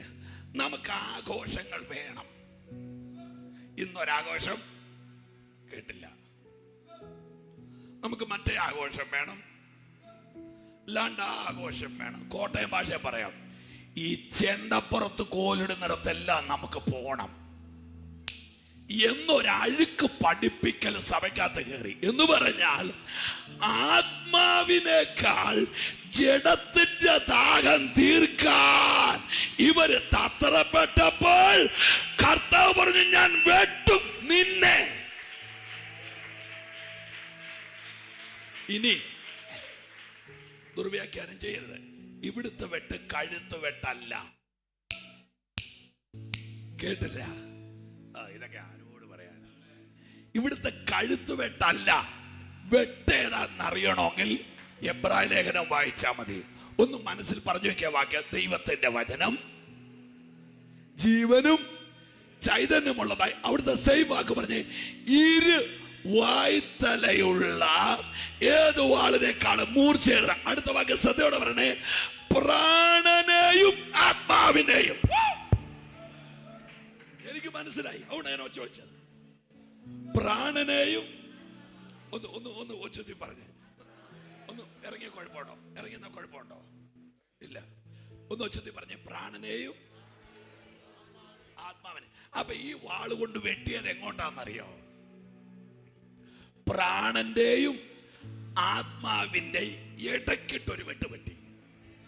എന്ന് പറഞ്ഞാൽ പ്രാണൻ ദേഹിയാണ്, നമ്മുടെ ശാരീരിക മണ്ഡലമാണ്. ആത്മാവ് ദൈവത്തിന്റെ. ആത്മാവ് ദൈവകാര്യം ചിന്തിച്ചു. പ്രാണൻ ഈ കാഞ്ഞിരംകുളത്തെ കാര്യം ചിന്തിച്ചു.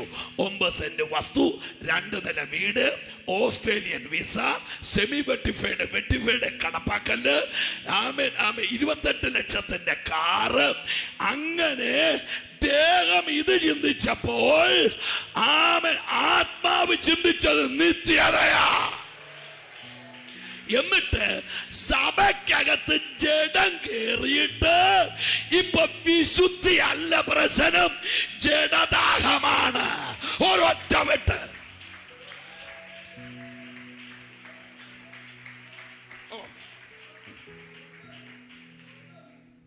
നിങ്ങൾ ഇത്ര സ്വതന്ത്രം പറയുന്നുണ്ടല്ലോ, അതെനിക്കൊരാശ്വാസം. ഒറ്റവെട്ട് ഇവിടെ ഡിസ്കണക്ട് ആയത് ജഡവും ആത്മാവുമാണ്. അപ്പൊ ആ വാക്ക് മനസ്സിലായോ? ഇരുവായ്ത്തല. ഞാൻ ദൈവമക്കോട് പറയും, നമ്മുടെ സഭകളിലൊക്കെ പൊതുവെ വന്നിരിക്കുന്ന അബദ്ധം എന്നാണെന്നറിയോ? ഈ ഭൗതിക വിഷയങ്ങൾ കൂടുതൽ ഉയർത്തി ജനം നമ്മൾ അറിയാതെ ഇതുമായിട്ടങ്ങ് ലോക്കായി. ഇപ്പൊ നിത്യത എന്ന് പറഞ്ഞാൽ അവർക്കൊരു വിദൂര സ്വപ്നമായി മാറി. റാഫ ചർച്ചിന് ദൈവം അടിസ്ഥാനമിട്ടത് ഇവിടെ പച്ച പിടിക്കാനല്ല. എത്ര പേരാ കരമുയർത്തി പിടിച്ച് ആമേൻ പറയുന്നുണ്ട്? കരമുയർത്തി പിടിച്ച് ആമേൻ.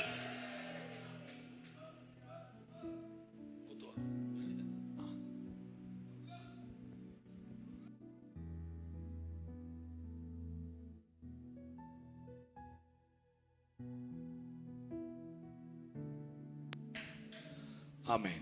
ഇപ്പൊ ഇതിന്റെ നീളം കണ്ടിട്ട് ഇതുമായിട്ട് കാറെ പോകണ നാളെ രാവിലെ മണർകാട് പ്രസംഗിക്കാം എനിക്ക്. അത്ര നീളമായി. എടാ ബോസ് ഒന്ന് ചിരിക്കേ, ചുമ്മാ ചിരി പിടിച്ചു വെച്ച് വല്ല അസുഖം ഉണ്ടാക്കരുത്. പോട്ടെ. അപ്പോ ദൈവസഭ എന്തിനാ പ്രിയപ്പെട്ടവരെ? ഇത് ഒരു തലമുറയെ കറാചുളുക്കം വാട്ടമില്ലാതെ മേളിലോട്ട് ഒരുക്കാൻ വേണ്ടിയിട്ടാ.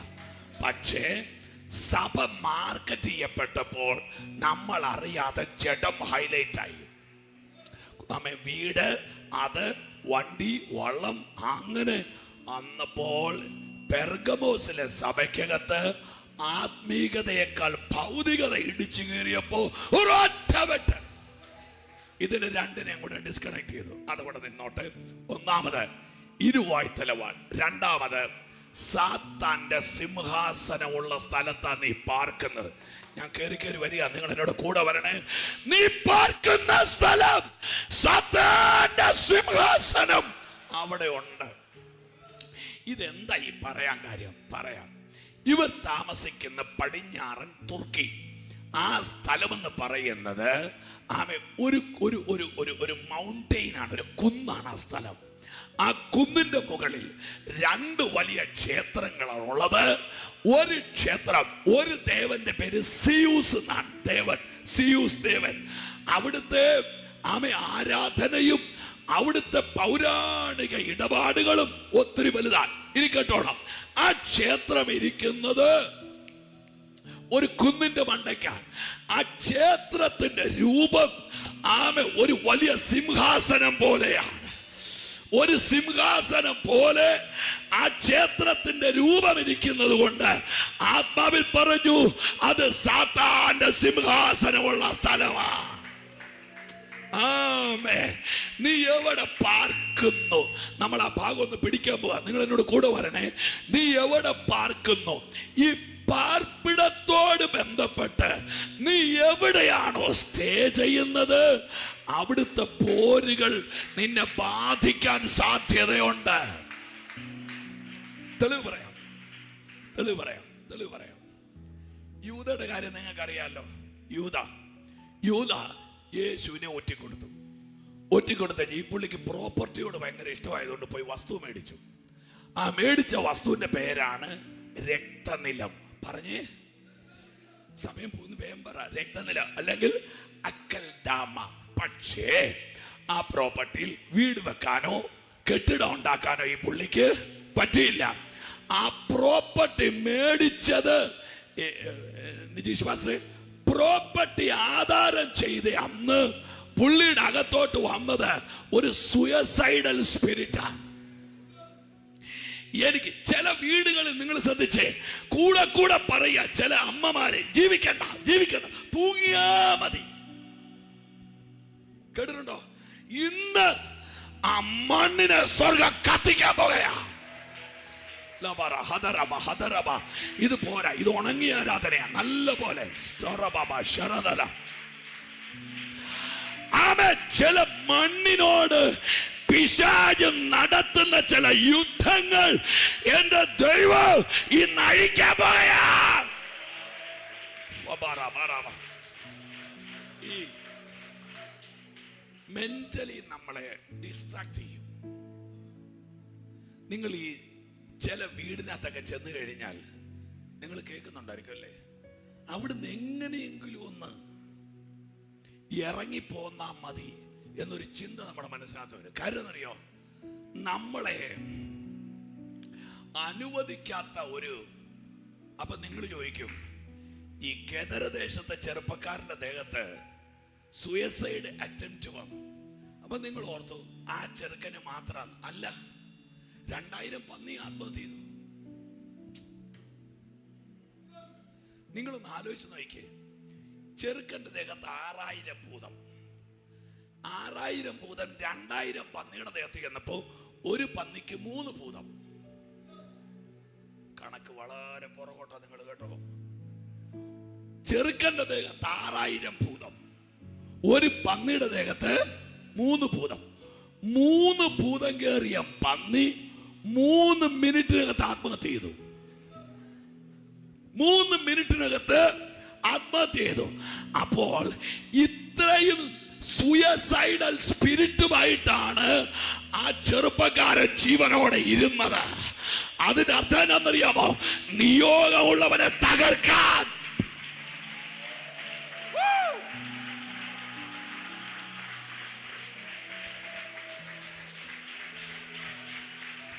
എനിക്കറിയില്ല സുനിൽ പാസ്റ്ററെ, ഇതിനകത്ത് ജീവിതം ഒടുക്കണമെന്ന് ആഗ്രഹിച്ചവരുണ്ട്.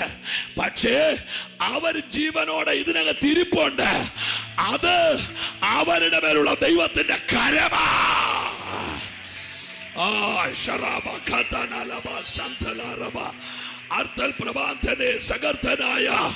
അവൻ ചില മണ്ണിലേക്ക് ദൂതന്മാർ ചാടുകയാണ്, ചില വീട്ടിലേക്ക്.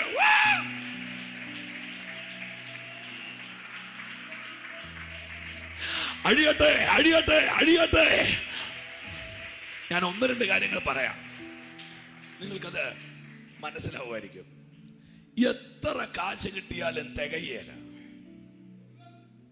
ബൈബിളിന്റെ ഭാഷ പറയാം, ഓട്ടയുള്ള സഞ്ചിക്കകത്ത് കൂലിക്കാരൻ കൂലി ഇടുന്ന പോലെ. 2, വീടിനകത്ത് എപ്പോഴും എ സ്പിരിറ്റ് ഓഫ് ഡിസ്ട്രാക്ഷൻ എന്ന് പറഞ്ഞാൽ ഭാര്യ ഭർത്താവും സ്നേഹത്തോടെ സംസാരിക്കാൻ തുടങ്ങിയാലും അത് അടിയിലേ അവസാനിക്കുള്ളൂ.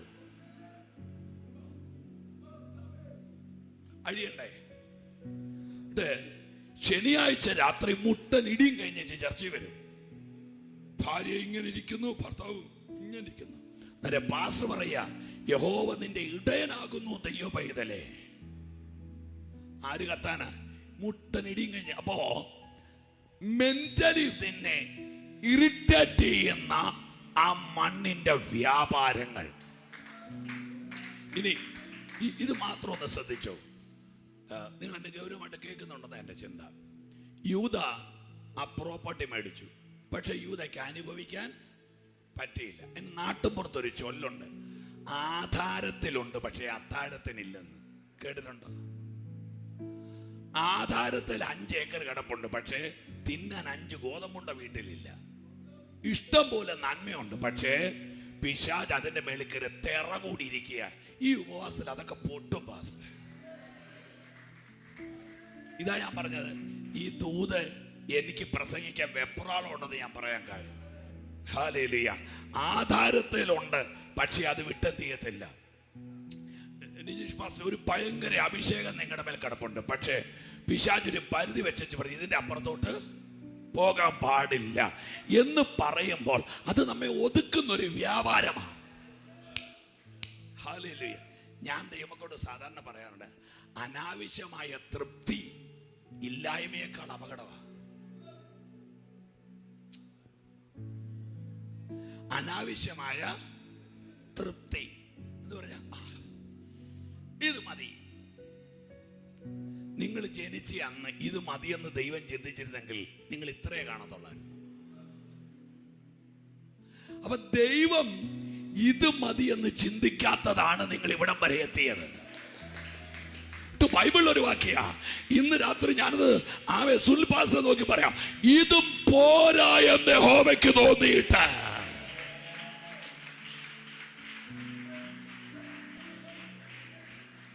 അപ്പോ അനാവശ്യമായ തൃപ്തി പറ അപകടമാണ്. ഇല്ലായ്മയേക്കാൾ അപകടം. പോട്ടെ, ഈ പുള്ളി പോയി പ്രോപ്പർട്ടി വാങ്ങിച്ചു. നിങ്ങൾക്ക് ബാക്കിലൊക്കെ എന്നെ വൃത്തിയായിട്ട് കേൾക്കാൻ പറ്റുന്നുണ്ടോ? പ്രോപ്പർട്ടി വാങ്ങിച്ചിട്ട് ഇയാൾ പോയി കെട്ടിത്തൂങ്ങി ചത്തു. ഈ പ്രോപ്പർട്ടി മേടിക്കാൻ വെച്ച കാശിനകത്തുനിന്ന് 1 രൂപ എടുത്ത് ഒരു നല്ല കയറ് മേടിക്കുമായിരുന്നെങ്കിൽ മര്യാദയ്ക്ക് കെട്ടിത്തൂങ്ങായിരുന്നു. മനസ്സിലായില്ല? അയാൾ കെട്ടിത്തൂങ്ങിയ കയറിന് എന്നാ പറ്റി? പറ. പൊട്ടിപ്പോയി. എന്നിട്ടോ തലയെ കുത്തി വീണു. അതെങ്ങനെയാ തലയെ കുത്തി വീഴുന്നത് എനിക്ക് മനസ്സിലായിട്ടില്ല. എനിക്കൊന്ന് പൊട്ടി താഴോട്ട് പോകുന്ന വഴിക്ക് ദൂതനൊരു അടിയും കൂടെ കൊടുത്തു കാണുമായിരിക്കും. എന്നിട്ടോ വയറ് പൊട്ടിയെന്ന്. എന്നിട്ടോ കൊടല് തെറിച്ചെന്ന്. അയ്യോ, ഒരു വികൃതമായ കളിയായിപ്പോയി അല്ലേ? ഞാൻ ഈ യൂതയുടെ കാര്യം ഓർക്കുമ്പോൾ ഈ 29 രൂപയ്ക്ക് വസ്തു മേടിച്ചേച്ച് 1 രൂപയുടെ ഒരു കയർ മേടിച്ചിരുന്നെങ്കിൽ മര്യാദയ്ക്ക് തൂവാൻ നല്ല ആഘോഷമായിട്ട് കിടക്കാറുണ്ട്. അത് പറ്റിയില്ല. നിങ്ങൾ എന്നെ ആഴമായിട്ട് കേട്ടേ പറ്റുള്ളൂ പ്ലീസ്. ഈ മനുഷ്യൻ പ്രോപ്പർട്ടി വാങ്ങിച്ചു, ഉപയോഗിച്ചില്ല. അവിടെ എഴുതിയിരിക്കുന്ന ഒരു വാക്യം പറയാം. നീ എവിടെ പാർക്കുന്നു? സാത്താന്റെ സിംഹാസനം ഉള്ളടം എന്ന് ഞാൻ പറഞ്ഞു വരുവാ. അത് ആർക്കറിയാം എൻ്റെ കൂടെ ഉണ്ടോ? എന്നിട്ട് പറയുകയാണേ, അപ്പോസ്തലപ്രവൃത്തി 1-ാം അധ്യായത്തിലൊരു വാക്യ, അവന്റെ അധ്യക്ഷ സ്ഥാനം മറ്റൊരുവൻ ഇരിക്കട്ടെ. അടുത്ത വാക്യം എന്നാ? അവന്റെ പാർപ്പിടത്തിൽ ആരും പാർക്കാതിരിക്കട്ടെ. അവന്റെ അധ്യക്ഷ സ്ഥാനം വേറൊരാൾക്ക് കൊടുക്കാം, പക്ഷെ അവന്റെ പ്രോപ്പർട്ടി വേറൊരാൾക്ക് കൊടുക്കാൻ കൊള്ളുകയില്ല. ഇതൊക്കെ എങ്ങനെയാ ഞാൻ പറഞ്ഞു മനസ്സിലാക്കുന്നത്? ഒന്നുകൂടെ പറയട്ടെ. അധ്യക്ഷ സ്ഥാനം വേറൊരാൾക്ക് കൊടുക്കാം, കാരണം അത് ദൈവം കൊടുത്തതാ. പക്ഷെ പ്രോപ്പർട്ടി ഇവ മേടിച്ചതാ. അപ്പൊ ദൈവം തരുന്നതും നീ എടുക്കുന്നതും തമ്മിൽ വ്യത്യാസമുണ്ട്.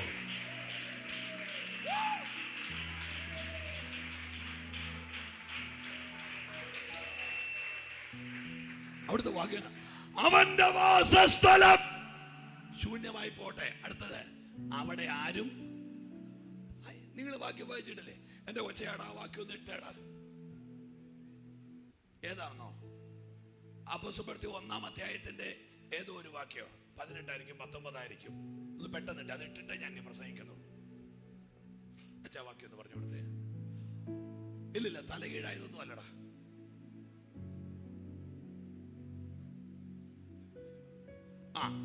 മേലോട്ട് വിട്. 20 വെരി ഗുഡ്. അവന്റെ വാസസ്ഥലം. അടുത്ത വാക്യം എന്നാ? അധ്യക്ഷ സ്ഥാനോ? അധ്യക്ഷ സ്ഥാനം ദൈവം കൊടുത്ത ബിഷപ്പ്, അത് വേറൊരാൾക്ക് കൊടുക്കാം. പക്ഷെ ഇവൻ ഉണ്ടാക്കിയ പ്രോപ്പർട്ടി എടുത്തു പറഞ്ഞു, അവിടെ ആരും പാർക്കരുത്. കാര്യം എന്നാ? ആ പ്രോപ്പർട്ടി ശാപമാണ്.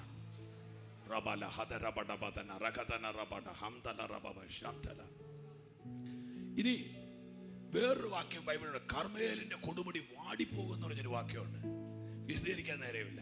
വേറൊരു വാക്യം പറയാം, സമയമില്ലാത്തോണ്ട്. ഹെശ്ബോന്റെ വയലും ഷിപ്മയിലെ മുന്തിരിവള്ളിയും ഉണങ്ങിക്കിടക്കുന്നു വാക്യമുണ്ട്. അപ്പൊ ചില പ്രോപ്പർട്ടിയിൽ വരുന്ന ഉണക്കുകൾ ഇന്ന് രാത്രി ചില വീടുകളിൽ യേശുവിന്റെ ചോര വീഴാൻ പോവാ. നിന്റെ ഉറക്കം കളയുന്ന. ഹല്ലേലൂയ. ഇനി ഞാൻ പറഞ്ഞത് 1-ാമത്തെ കാര്യം എങ്ങും എത്തുകയില്ല കേട്ടോ, ഞാൻ ഇടയ്ക്ക് നിർത്തുകയുള്ളൂ രക്ഷ. 1-ാമത്തത് ഇരുവായ്ത്തലവാൾ, അത് കേട്ടായിരുന്നല്ലോ. 2-ാമത്തത് സാത്താന്റെ സിംഹാസനമുള്ള സ്ഥലം, പ്രോപ്പർട്ടി. 3-ാമത്തത് അന്തിപ്പാസിനെ കൊന്ന കാലത്ത് വിശ്വാസം നിഷേധിക്കാത്ത ആളുകൾ എനിക്ക് അവിടെ ഉണ്ട്. പെർഗമോസിനെ കുറിച്ച് നിങ്ങൾ മറക്കരുത്. 1, ഇരുവായ്ത്തല മുന, വായിൽ നിന്ന് പുറപ്പെടുന്നവൻ. 2, ആ സ്ഥലം സാത്താന്റെ സിംഹാസനമാ. 3, അവിടെ അന്തിപ്പാസ് പിടച്ചു വീണ സ്ഥലമാണ്. ആരാ അന്തിപ്പാസ്? വായിച്ചു വിട്ടിട്ടല്ലേ ഉള്ളൂ. യോഹന്നാന്റെ ശിഷ്യനായിരുന്നു. അതാ ഇത്ര ധൈര്യത്തോടെ എഴുതുന്നത്. യോഹന്നാന്റെ ശിഷ്യൻ പടിഞ്ഞാറൻ തുർക്കിയിൽ പെർഗമോസിന്റെ മണ്ണിൽ ഇളക്കി ശുശ്രൂഷ ചെയ്യുമ്പോൾ ശ്രദ്ധിക്കണം, അവിടുത്തെ ദേവ സിയൂസിന്റെ വ്യാപാരം യോഹന്നാനുമായിട്ട് കോംപ്രമൈസ് ചെയ്യല. ഈ അന്തിപ്പാസിന്റെ ശുശ്രൂഷ ശ്രദ്ധിക്കുന്നുണ്ടോ? വിഗ്രഹത്തിനെതിരെ. ഈ ചില സഭകൾക്ക് പോരാട്ടം ഉണ്ടാകുന്നതിന്റെ കാര്യം എന്നാണെന്നറിയോ? സാത്താനുമായിട്ട് കോംപ്രമൈസ് ചെയ്യാതെ വരുമ്പോഴാ. ഇല്ലെങ്കിൽ ഒരു പ്രശ്നവും ഇല്ലല്ലോ, നോ പ്രോബ്ലം. ഹല്ലേലൂയ, സ്തോത്രം. നിങ്ങൾ എത്ര പേരെ കേൾക്കുന്നുണ്ട്? ഞാൻ പണ്ട് ബൈക്കിൽ നിന്ന് വീണപ്പോൾ ഞങ്ങളുടെ അപ്പന്റെ ചേട്ടൻ എന്നോട് പറഞ്ഞു, എടാ എനിക്ക് 64 വയസ്സായി, ഞാനിതുവരെ സൈക്കിളിൽ നിന്ന് പോലും വീണിട്ടില്ലെന്ന്. എന്നാലും ഞങ്ങളുടെ വല്യമ്മ പറഞ്ഞു, അതിന് നീ അതേ കയറിയിട്ട് വേണ്ടേന്ന്. അന്ന് എനിക്ക് മനസ്സിലായത് സൈക്കിളെ കയറാത്തവൻ സൈക്കിളിൽ നിന്ന് വീഴത്തില്ല. അതൊരു വലിയ മർമ്മമാകട്ടോ, എഴുതി വെച്ചു. നല്ല ശ്രദ്ധിച്ച് കേട്ടാൽ അറിയാം ഈ ഭാഗം. അന്തിപ്പാസിന്റെ പ്രശ്നം നിങ്ങൾ ഇച്ചിരി ഗൗരവമായിട്ട് കേട്ടെ. ഈ കാണിയിൽ കാഞ്ഞിരംകുളത്ത് ട്രിവാൻഡ്രത്ത് ഇവിടുത്തെ വ്യാപാരങ്ങൾക്ക് ഒത്താശ ചെയ്യാനാണെങ്കിൽ സഭയ്ക്ക് പോരാട്ടമില്ല, നിന്ന് പോരടിക്കും.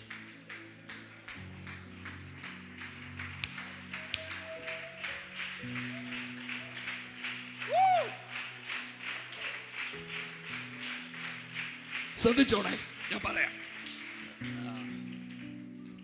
സമയം പോയി. ഹല്ലേലൂയ. ഈ അന്തിപ്പാസ് ശരിക്കും കേട്ടോണേ, അവിടെ നിന്ന് മിനിസ്ട്രി ചെയ്യാൻ തുടങ്ങിയപ്പോ ഈ ക്ഷേത്രങ്ങളിലെ കുടിയിരിപ്പുകൾ നാട് വിട്ടു പോകുന്നു എന്ന ഒരു വലിയ വാർത്ത അവിടെ പരന്നു. ഇതൊക്കെ നിങ്ങൾക്ക് അറിയാവുന്ന, എനിക്ക് ഇത്രേ പറ്റുള്ളൂ. അവിടെ പുനഃപ്രതിഷ്ഠകൾ വേണ്ടി വന്നു. കാര്യം എന്നാ? ഇപ്പൊ ഈ ഇരിക്കുന്ന ഒരു വ്യാപാരമാണെങ്കിൽ ഇതിനകത്തൊരു സ്പിരിറ്റ് ഇരിപ്പുണ്ട്. അന്തിപ്പാസ് എന്ന് 2 കീറ് കീറിയപ്പോ ഈ ചേട്ടായി അവിടെ നിന്ന് ഇറങ്ങി ഒരൊറ്റ പിടിയിലാണ്. പിറ്റേ ദിവസം ഒരാൾ വന്ന് അവിടെ നിന്ന് പ്രാർത്ഥിച്ചിട്ട് പുള്ളിക്ക് വിടുതലില്ല. കാര്യം എന്നറിയോ? വിടുവിക്കേണ്ട ആള് പ്രാണനും കൊണ്ട് ഓടി.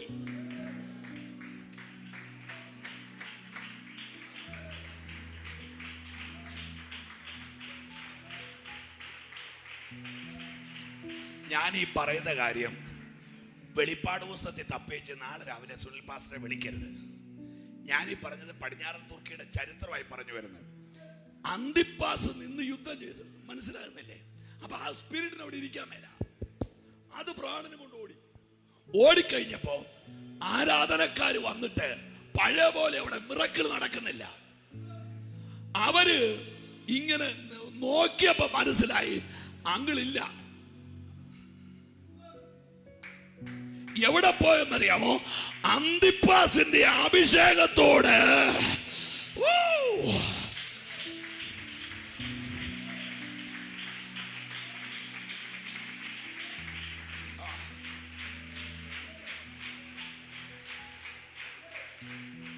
ഇനി കേട്ടോണം. അങ്ങനെ പെർഗമോസിലെ മുഖ്യ ശത്രുവായി ആര് മാറി? ഒച്ചത്തി പറ. അന്തിപ്പാസ് മാറി. എന്നിട്ട് ഇവർ ചെയ്ത് കേൾക്കണോ? അന്തിപ്പാസിനെ പിടിച്ചു.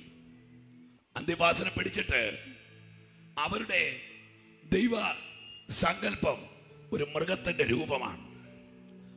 ആ മൃഗത്തിന്റെ രൂപം ഒരു താമ്രം കൊണ്ട്, ഒരു പിച്ചള കൊണ്ട് ഒരു മൃഗരൂപം ഉണ്ടാക്കി, വലുത് ഉണ്ടാക്കിയേച്ച്, കേൾക്കുന്നുണ്ടോ? 10,000-കണക്കിന് ആളുകൾ കൂടിയിട്ട് ആ അന്തിപ്പാസിനെ ആ മൃഗരൂപത്തിന്റെ അകത്തിട്ട് ലോക്ക് ചെയ്തു. എന്നിട്ട് ഈ പിച്ചളയുടെ പുറത്ത് ആഴി കൂട്ടി. എന്തിനാന്നറിയാമോ? അതിനകത്ത് കിടന്ന് അന്തിപ്പാസ് ഉരുകിച്ചാകുമ്പോൾ അവരുടെ ദൈവസങ്കല്പം ആ കാളയുടെ വാ തുറന്നു വെച്ചിരിക്കുക. അകത്ത് അന്തിപ്പാസ് മരിക്കാൻ വേണ്ടി കാറുന്ന ശബ്ദം കാളയുടെ വായിലൂടെ പുറത്തു വരണം. പക്ഷെ അന്തിപ്പാസ് കരഞ്ഞില്ല. അന്തിപ്പാസ് കരഞ്ഞില്ല. എന്തിനാ? അന്തിപ്പാസ് ആ മൃഗത്തിന്റെ ചട്ടക്കകത്ത് കിടന്ന് പൊരിഞ്ഞത് വേർപാടിന് വേണ്ടി, വിശുദ്ധിക്ക് വേണ്ടി. ഇത് പറഞ്ഞേച്ച് പെർഗമോസിനോട് യോഹന്നാൻ പറയാ, അന്തിപ്പാസ് ഒരു മൃഗത്തിന്റെ ചട്ടയ്ക്കകത്ത് കിടന്ന് ഉരുകിയത് വേർപാടിന് വേണ്ടിയാ. ആ സഭയ്ക്കകത്താ നിങ്ങൾ ഇന്ന് ഈ കുരുത്തക്കേട് കാണിക്കുന്നത്.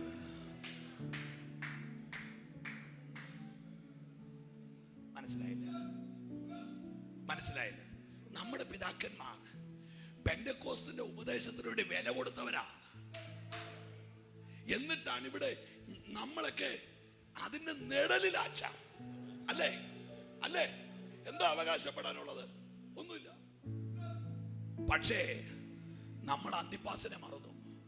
ആ ഉപദേശം മറന്നുവെച്ച് കളിച്ചപ്പോൾ തമ്പുരാൻ ഓർപ്പിച്ചു, അന്തിപ്പാസിനെ കൊന്ന കാലത്ത് വിശ്വാസം നിഷേധിക്കാത്ത ചിലർ എനിക്കിവിടെ ഉണ്ട്.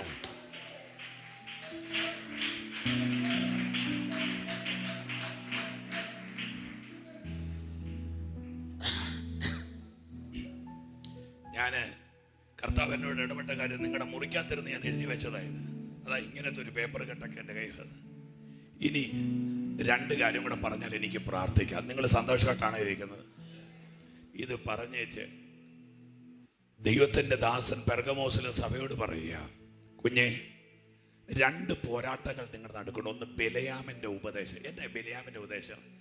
ജാതികളോട് ഇടകലരുക, വിശുദ്ധൻ അശുദ്ധനെ കെട്ടുക, വിശുദ്ധനും അശുദ്ധനും തമ്മിലുള്ള കല്യാണങ്ങൾ.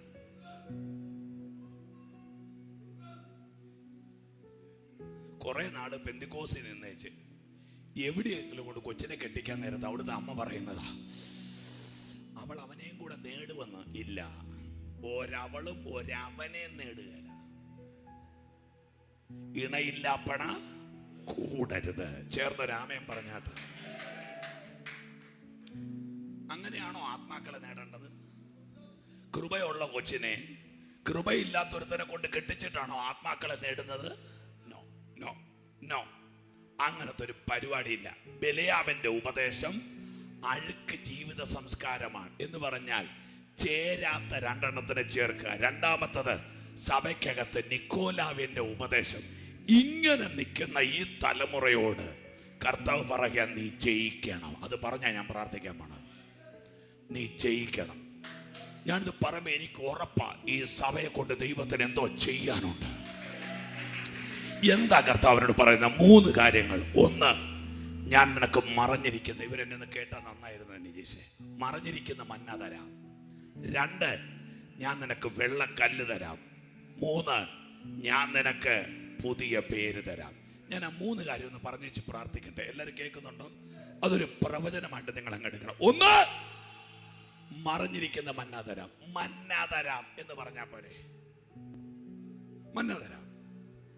മക്കൾ എന്നെ കേൾക്കുന്നുണ്ടോ? ഞാൻ നിങ്ങൾക്ക് എന്നാ തരാം? മന്ന തരാം. കാര്യം മന്നയെ കുറിച്ച് ബൈബിളിൽ എത്രയോ സ്ഥലത്തുണ്ട്. പക്ഷെ ഇവിടെ പറഞ്ഞിരിക്കുന്ന മന്ന അതല്ല. മറഞ്ഞിരിക്കുന്ന മന്ന. അതെന്നാ പാസ്റ്ററെ അങ്ങനെ വന്നത്? ആലോചിക്കണോ? ആലോചിക്കാം. നമുക്ക് ഒരുമിച്ച് ആലോചിക്കാം. നാളെ ഒരു വീട്ടിൽ കള്ളം കയറിച്ച് രാത്രി പെരക്കാത്തോടൊന്ന് തപ്പിക്കൊണ്ട് നടക്കുക. അന്നേരം വീട്ടിലെ ആന്റി കണ്ണു തുറന്ന് നോക്കുമ്പോൾ അച്ഛൻ എല്ലാം എഴുന്നേറ്റ് കള്ളനോട് ചോദിച്ചു, എന്നെ നിങ്ങൾ തപ്പുവാണെന്ന് ചോദിച്ചു. കള്ളം പറഞ്ഞ് കാശ് തപ്പുവന്നു. അന്നേരം അമ്മ പറഞ്ഞു, നമുക്ക് ഒരുമിച്ച് തപ്പാം, ഞാൻ 3 മാസമായിട്ട് തപ്പുവെന്ന് പറഞ്ഞു. നമുക്ക് ഒരുമിച്ച് ആലോചിക്കാം. പിന്നെ ഒരുമിച്ച് നമുക്കൊന്ന് ആലോചിക്കാം. അങ്ങനെയല്ലേ വാക്യം? മറഞ്ഞിരിക്കുന്ന മന്നാര്. അപ്പം മറഞ്ഞിരിക്കാത്ത മന്ന ഉണ്ടല്ലോ, പറയാം. ഈ മറഞ്ഞിരിക്കുന്ന ഒച്ചത്തിൽ പറഞ്ഞേ, കമോൺ കമോൺ കമോൺ, ലൗഡായിട്ട് പറ. മന്ന ഏതാ? പാളയത്തിൽ വീണതാ. അത് റിവീലായ മന്നയാ, ഓപ്പൺ ആയതാ. മറഞ്ഞിരിക്കുന്ന മന്ന ഏതാന്നറിയാവോ? സാക്ഷ്യപ്പെട്ടകത്തിനകത്തിരിക്കുന്ന മന്നായ വേറെയാ. ഞാൻ നിനക്ക് മറഞ്ഞിരിക്കുന്ന മന്ന തരാം. ഞാൻ ഈ ഭാഗം വായിച്ചേച്ച് ഇരുന്ന് തല പോകുക. ഞാൻ ഇങ്ങോട്ട് വന്നപ്പോ 6 സ്ഥലത്ത് ഞാൻ വണ്ടി നിർത്തി, 6 പ്രാവശ്യം. എനിക്ക് ദൂത് എടുക്കാൻ വേണ്ടിട്ട് എന്നതാന്ന് എനിക്ക് പിടികിട്ടുന്നില്ല. ഞാൻ പല പ്രാവശ്യം ഇരുന്നു, പല കമന്ററികൾ സെർച്ച് ചെയ്യാൻ തുടങ്ങി. മറഞ്ഞിരിക്കുന്ന മന്ന ഇതെന്തിനാ? പെർഗമോസിലെ സഭയോട് പറയാം. പെർഗമോസിലെ ആളുകൾ, സഭയിലെ ആളുകൾ വിഗ്രഹാർപ്പിത തിന്ന കുഴപ്പമില്ലെന്ന് പറയുന്നവരാ. എന്ന് പറഞ്ഞാൽ ദേവന്മാർക്ക് പൂജിച്ചത് ദൈവമക്കൾക്ക് കഴിക്കാം എന്ന് വാദിച്ചപ്പോഴാ കർത്താവ് പറഞ്ഞത്, നിങ്ങൾക്ക് പാടില്ല, ഞാൻ മറഞ്ഞിരിക്കുന്നത് തരാം.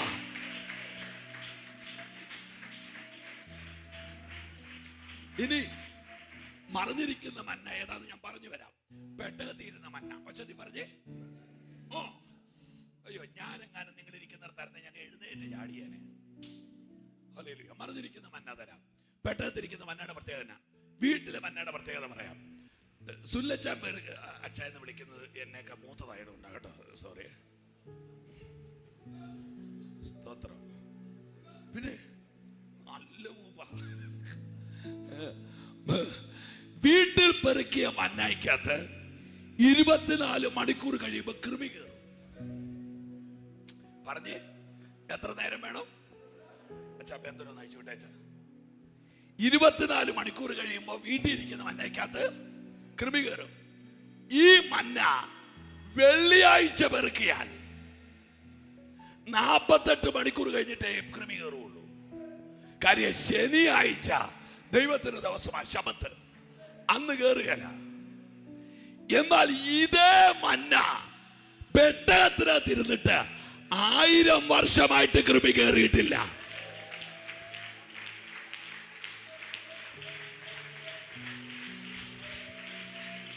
ദൂത് കേട്ടോണം, മറഞ്ഞിരിക്കുന്ന മന്ന അത് നാറ്റം വെക്കുകയില്ലാത്ത മന്നയാ. ആമ അതിൻ്റെ അകത്ത് കൃമി കയറുകയില്ല. ആമ ഇന്ന് പകല് ചിലരെ ദുർഗന്ധമാക്കാൻ വാദിക്കുന്ന മേഖല എന്റെ ദൈവം അഴിക്കുകയാ.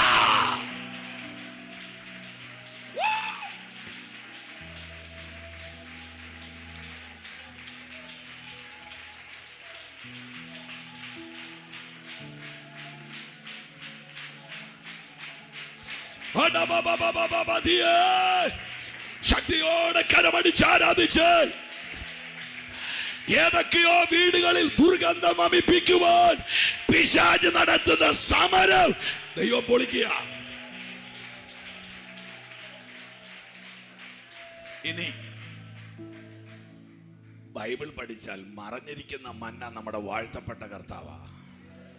വെളിപ്പെട്ടു വന്നത് നമുക്ക് വേണ്ടി ഭൂമധ്യഭാഗത്താണ്. എൻ്റെ അർത്ഥം എന്നാണെന്നറിയോ? വിഗ്രഹാർപ്പിതത്തിന്റെ പുറകെ പോകണ്ട, ഞാൻ എന്നെ നുറുക്കി നിങ്ങൾക്ക് തരാം. എന്നിട്ട് കർത്താവ് പറഞ്ഞു, എന്നെ തിന്നുന്നവൻ ജീവിക്കാം. ഫ്രം മൈ ഹാർട്ട്, ഹൃദയത്തിൽ നിന്ന് ഒരു കാര്യം പറയാം. കർത്തൃമേശ നടത്തുമ്പോൾ നമ്മൾ വായിക്കുന്ന ഒരു വാക്യം ഓർക്കുന്നുണ്ടോ? അയോഗ്യമായി പറ പറ അപ്പം തിന്നരുത്, കർത്താവിന്റെ പാനപാത്രത്തിൽ നിന്ന് കുടിക്കരുത്. തിന്നുകയും കുടിക്കുകയും ചെയ്യുന്നവൻ ശരീരത്തെ വിവേചിക്കാൻ തനിക്ക് തന്നെ ശിക്ഷാവധി തിന്നുകയും കുടിക്കുകയും ചെയ്യുന്നു.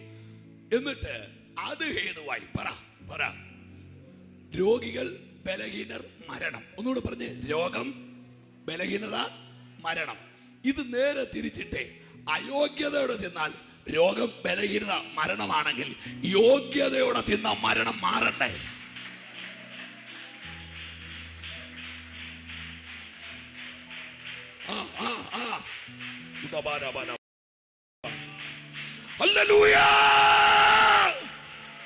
എനിക്കറിയാം അകത്ത് നിൽക്കുന്ന മരണക്കെട്ടുകളെ തമ്പുരാൻ ഇന്ന് രാത്രി അഴിക്കുകയാ.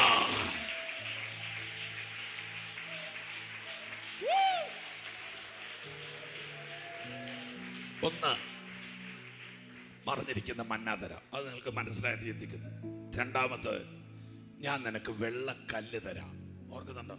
വെള്ളക്കല്ല്. അതെന്താണപ്പോ ഈ വെള്ളക്കല്ല്? പുള്ളിക്കല്ലല്ല, വെള്ളക്കല്ല്. ഞാനങ്ങ് വെപ്രാളം പിടിക്കുക ഭാഗം വായിച്ചപ്പോൾ. പെർഗമോസിന്റെ ചരിത്രം എടുത്തു. പെർഗമോസിന്റെ കോടതിയിൽ വിധി നടക്കും. ഒരു കുറ്റവാളിക്ക് വേണ്ടി വാദം നടക്കുമ്പോൾ നമ്മുടെ വിധി ജഡ്ജി പ്രസ്താവിക്കുക, അല്ലേ? ഇന്നയാള് സാഹചര്യ തെളിവുകൾ വെച്ച് കുറ്റക്കാരനെന്ന് കോടതി കണ്ടെത്തിയിരിക്കുന്നു. അതുകൊണ്ട് തൂക്കുകയറ് അല്ലെങ്കിൽ ജീവപര്യന്തം, ഇത് വായിന്ന് വരുന്നത്. പക്ഷേ പെർഗമോസിൽ അങ്ങനെയല്ല. വിധി കഴിഞ്ഞാൽ, വാദം കഴിഞ്ഞാൽ ജഡ്ജി പ്രതിയുടെ കയ്യിൽ ഒന്നുകിൽ ഒരു വെള്ളക്കല്ല് കൊടുക്കും, അല്ലെ ഒരു കറുത്ത കല്ല് കൊടുക്കും. വാ കൊണ്ട് വിധിയില്ല. കറുത്ത കല്ല് കൊടുത്താൽ അതിന്റെ അർത്ഥം എന്താണെന്നറിയോ? നീ കുറ്റവാളിയാ, നിന്റെ കഴുത്ത് വെട്ടും. വെള്ളക്കല്ല് കൊടുത്താൽ അറിയോ? നിന്റെ മേലുള്ള ഒരു ആരോപണവും നിലനിൽക്കുകയല്ല, നീ ഫ്രീയാ. കർത്താവ് പറഞ്ഞ വാക്കോട്, ഞാൻ നിനക്ക് വെള്ളക്കല്ല് തരാം. പിശാച് നിന്റെ മേൽ ആരോപിച്ചതെല്ലാം ഇന്ന് രാത്രി അഴിയുകയാ.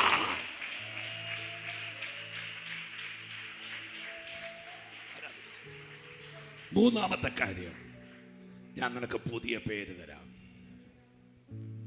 പുതിയ പേരിന്റെ പ്രത്യേകത എന്നറിയോ? യാക്കോബിനെ വെട്ടാൻ ഏശാവിന് പറ്റും, പക്ഷെ ഇസ്രായേലിനെ വെട്ടാൻ ഏശാവിന് പറ്റില്ല. പുതിയ ഐഡിയുടെ പ്രത്യേകതയാണ്.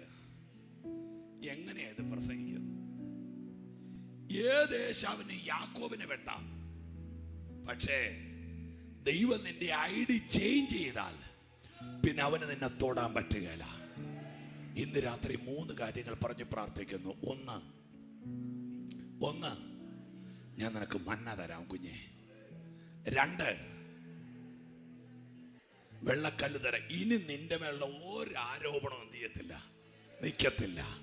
3, ആരും തൊടാത്ത പുതിയൊരു പേര് ഞാൻ നിനക്ക് തരാം.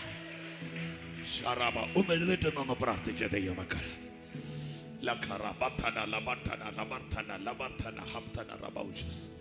നിങ്ങൾ എത്ര പേര് ഈ ദൂത് ഏറ്റെടുക്കുന്നുണ്ട്?